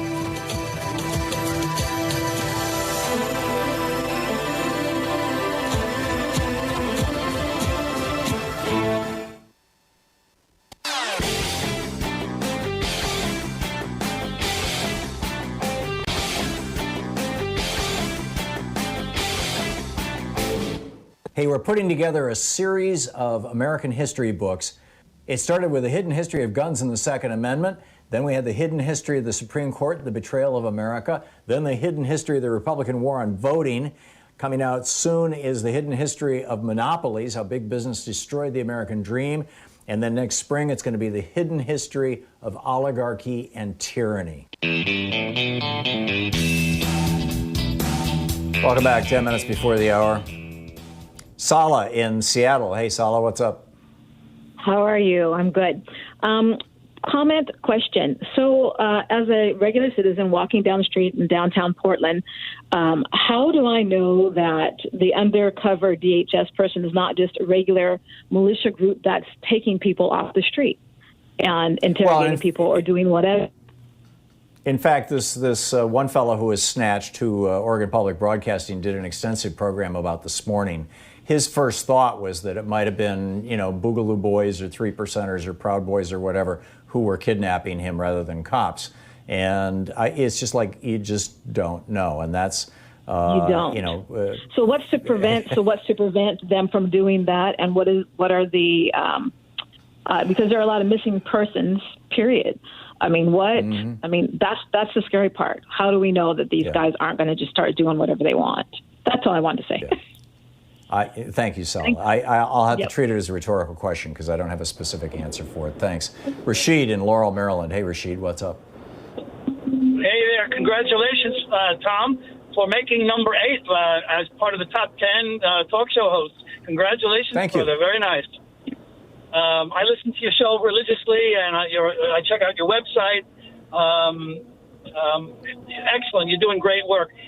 There's an economist, I don't know if you've heard of him, Nouriel Roubini. Does that name ring a bell to you? Oh, yeah. Yeah, he's the guy who predicted the crash in 2008, which made him more famous than he was. But yeah. Thank you. You spoke some of the words I wanted to say, so I'll give you the rest of what I wanted to say. Did you hear the latest interview with him on, I think it was on Yahoo Finance and some other places as well? It was about a 20 to 25-minute interview, and he's saying we shouldn't be worrying just about the impact of the pandemic and the public health crisis on 2020 economy. We're talking about a depression, a decade of depression in the 2020s is what he's calling for. Yes. And the guy knows what he's talking about, you know. It's pretty scary stuff. I agree with him, and I agree that we're in for some very, very difficult times, and we all need to be battening down the hatches and saving our pennies, and doing whatever we can to downscale our lifestyle, because it's going to get really, really bad. And we had Richard Wolff on this program yesterday. He was saying that the way that the Fed, for the first time in decades, we've got a chairman of the Fed who is not an economist. He's a bankster. And he's been goosing the economy in ways that make the banks richer and richer and richer and drive up the stock market. And I'm speculating that he's going to stop that goosing of the economy the day after the election if Joe Biden wins, and then the market's going to fall apart, and everybody's going to say, oh, it's because they elected a Democrat, and then Trump is going to say, well, just let me stay in office or something. I mean, I'm just not shaking out well. But if that happens, and Richard Wolff said this would be the worst depression in the history of capitalism, the worst crash, then yeah, you're looking at a decade of crisis, a genuine decade of crisis. So, which is why I think it's important for us to have a kind of a general strike. I mean, I think what's great is about the BLM activism in the streets is that it's sort of a harbinger of that, but it's time that we broaden it. I mean, I think they're sort of the tip of the spear of the black community, because they suffered the problem with a general strike, though, Rashid, and sorry, forgive my interrupting, but I'm almost out of time, and I want to get a couple more callers in here. But the problem is that you've got people who are desperate, just hanging on by their fingernails economically, and they just don't have the luxury of saying, I'm going to walk off the job for a week here. Don in Sheridan, Iowa. Hey, Don, you wanted to talk about Fox News and anarchy? Yes, well, I just wanted to, and I know you don't usually do this, and I also congratulate you for being number 8, and wouldn't it be a nice world if we were number 1 and truth ruled over lies? Thank you. But he said that how it was listed on all the channels. Only place I see this listed all the time, CNN is just one station away from Fox News. I have your program on the computer, but anyway, that's all they talk about on Fox News. The police are being overrun. The country is being taken apart, and so that guy who said it was on all different channels, that's not true. Yeah. And okay. Thank you, Don. Thank you very much, Gordon in Stamford, Connecticut. Hey, Gordon, what's up? Yes, Tom. I had an idea to try and get rid of Trump, if possible. One whistleblower was instrumental in getting him impeached. Why don't we have 20 whistleblowers or 100 whistleblowers? My idea is to offer compensation for any whistleblower, any loss of income or any loss of profession. And I'm sure Steyer or Bloomberg could finance it very easily. So yeah, well, at the very least, whistleblowers. Yes. Yeah, I think it's great, Gordon, and I love your idea. And at the very least, we need to have legal protections for whistleblowers, which are not as extensive in the United States as they should be. Jack in Albuquerque, New Mexico. Jack, you get the last 30 seconds. Wow. I have a question. Why aren't people paying more attention to the fact that United States citizens are no longer allowed to go to Canada, Mexico, or Europe? How many of us do business there? I hear nothing about it. It's incredible. Right. We are pariahs. Yeah. And we can't even do pariahs. Quarantine. We're at I heard from my Belgian collaborator. He said, I'm really sorry. You guys are out. You can't come. Period. Yeah, and this is and the whole world is looking at us in horror. Jack, thank you. Glenn, I'm out of time. Glenn, I'm very sorry. Call back next week, and we'll go for it. Special thanks to my executive producers, Louise Hartman and Sean Taylor, my video director, Nate Atwell, he's brilliant, Jamie Holly, our webmaster, Joyce the Hammer Nance, who answers our phones and does such a marvelous job, Nigel Peacock, and Sue Nethercutt, who keep our websites intact and do all that work. Patrick Hoyt and Geraldine Helbert, who do our podcasts. Dave Fulton and Chase Spross, our engineers. Ron Hartenbaum, our business manager. and the folks who are moderating our chat room over on YouTube, Nicholas Miller, Pat Sweeney, and Jabbermocky. Thank you all for helping make this program number 8 and for keeping us going. And thank you for being with us. Tag, you're it. We'll see you Monday. Hartmann. For audio and video archives, visit thomhartmann.com.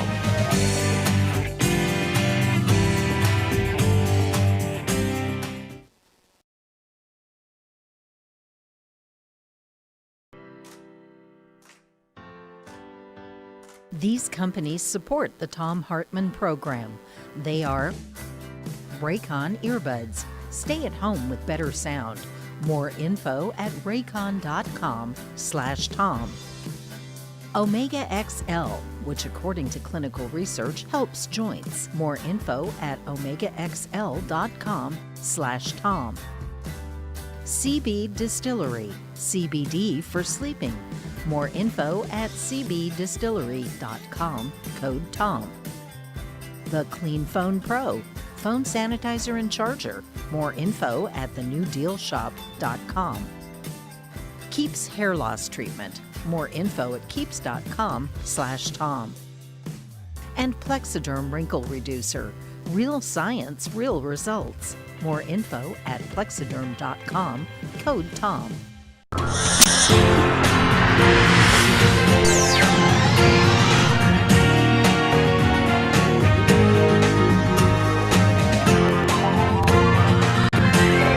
We say fight back!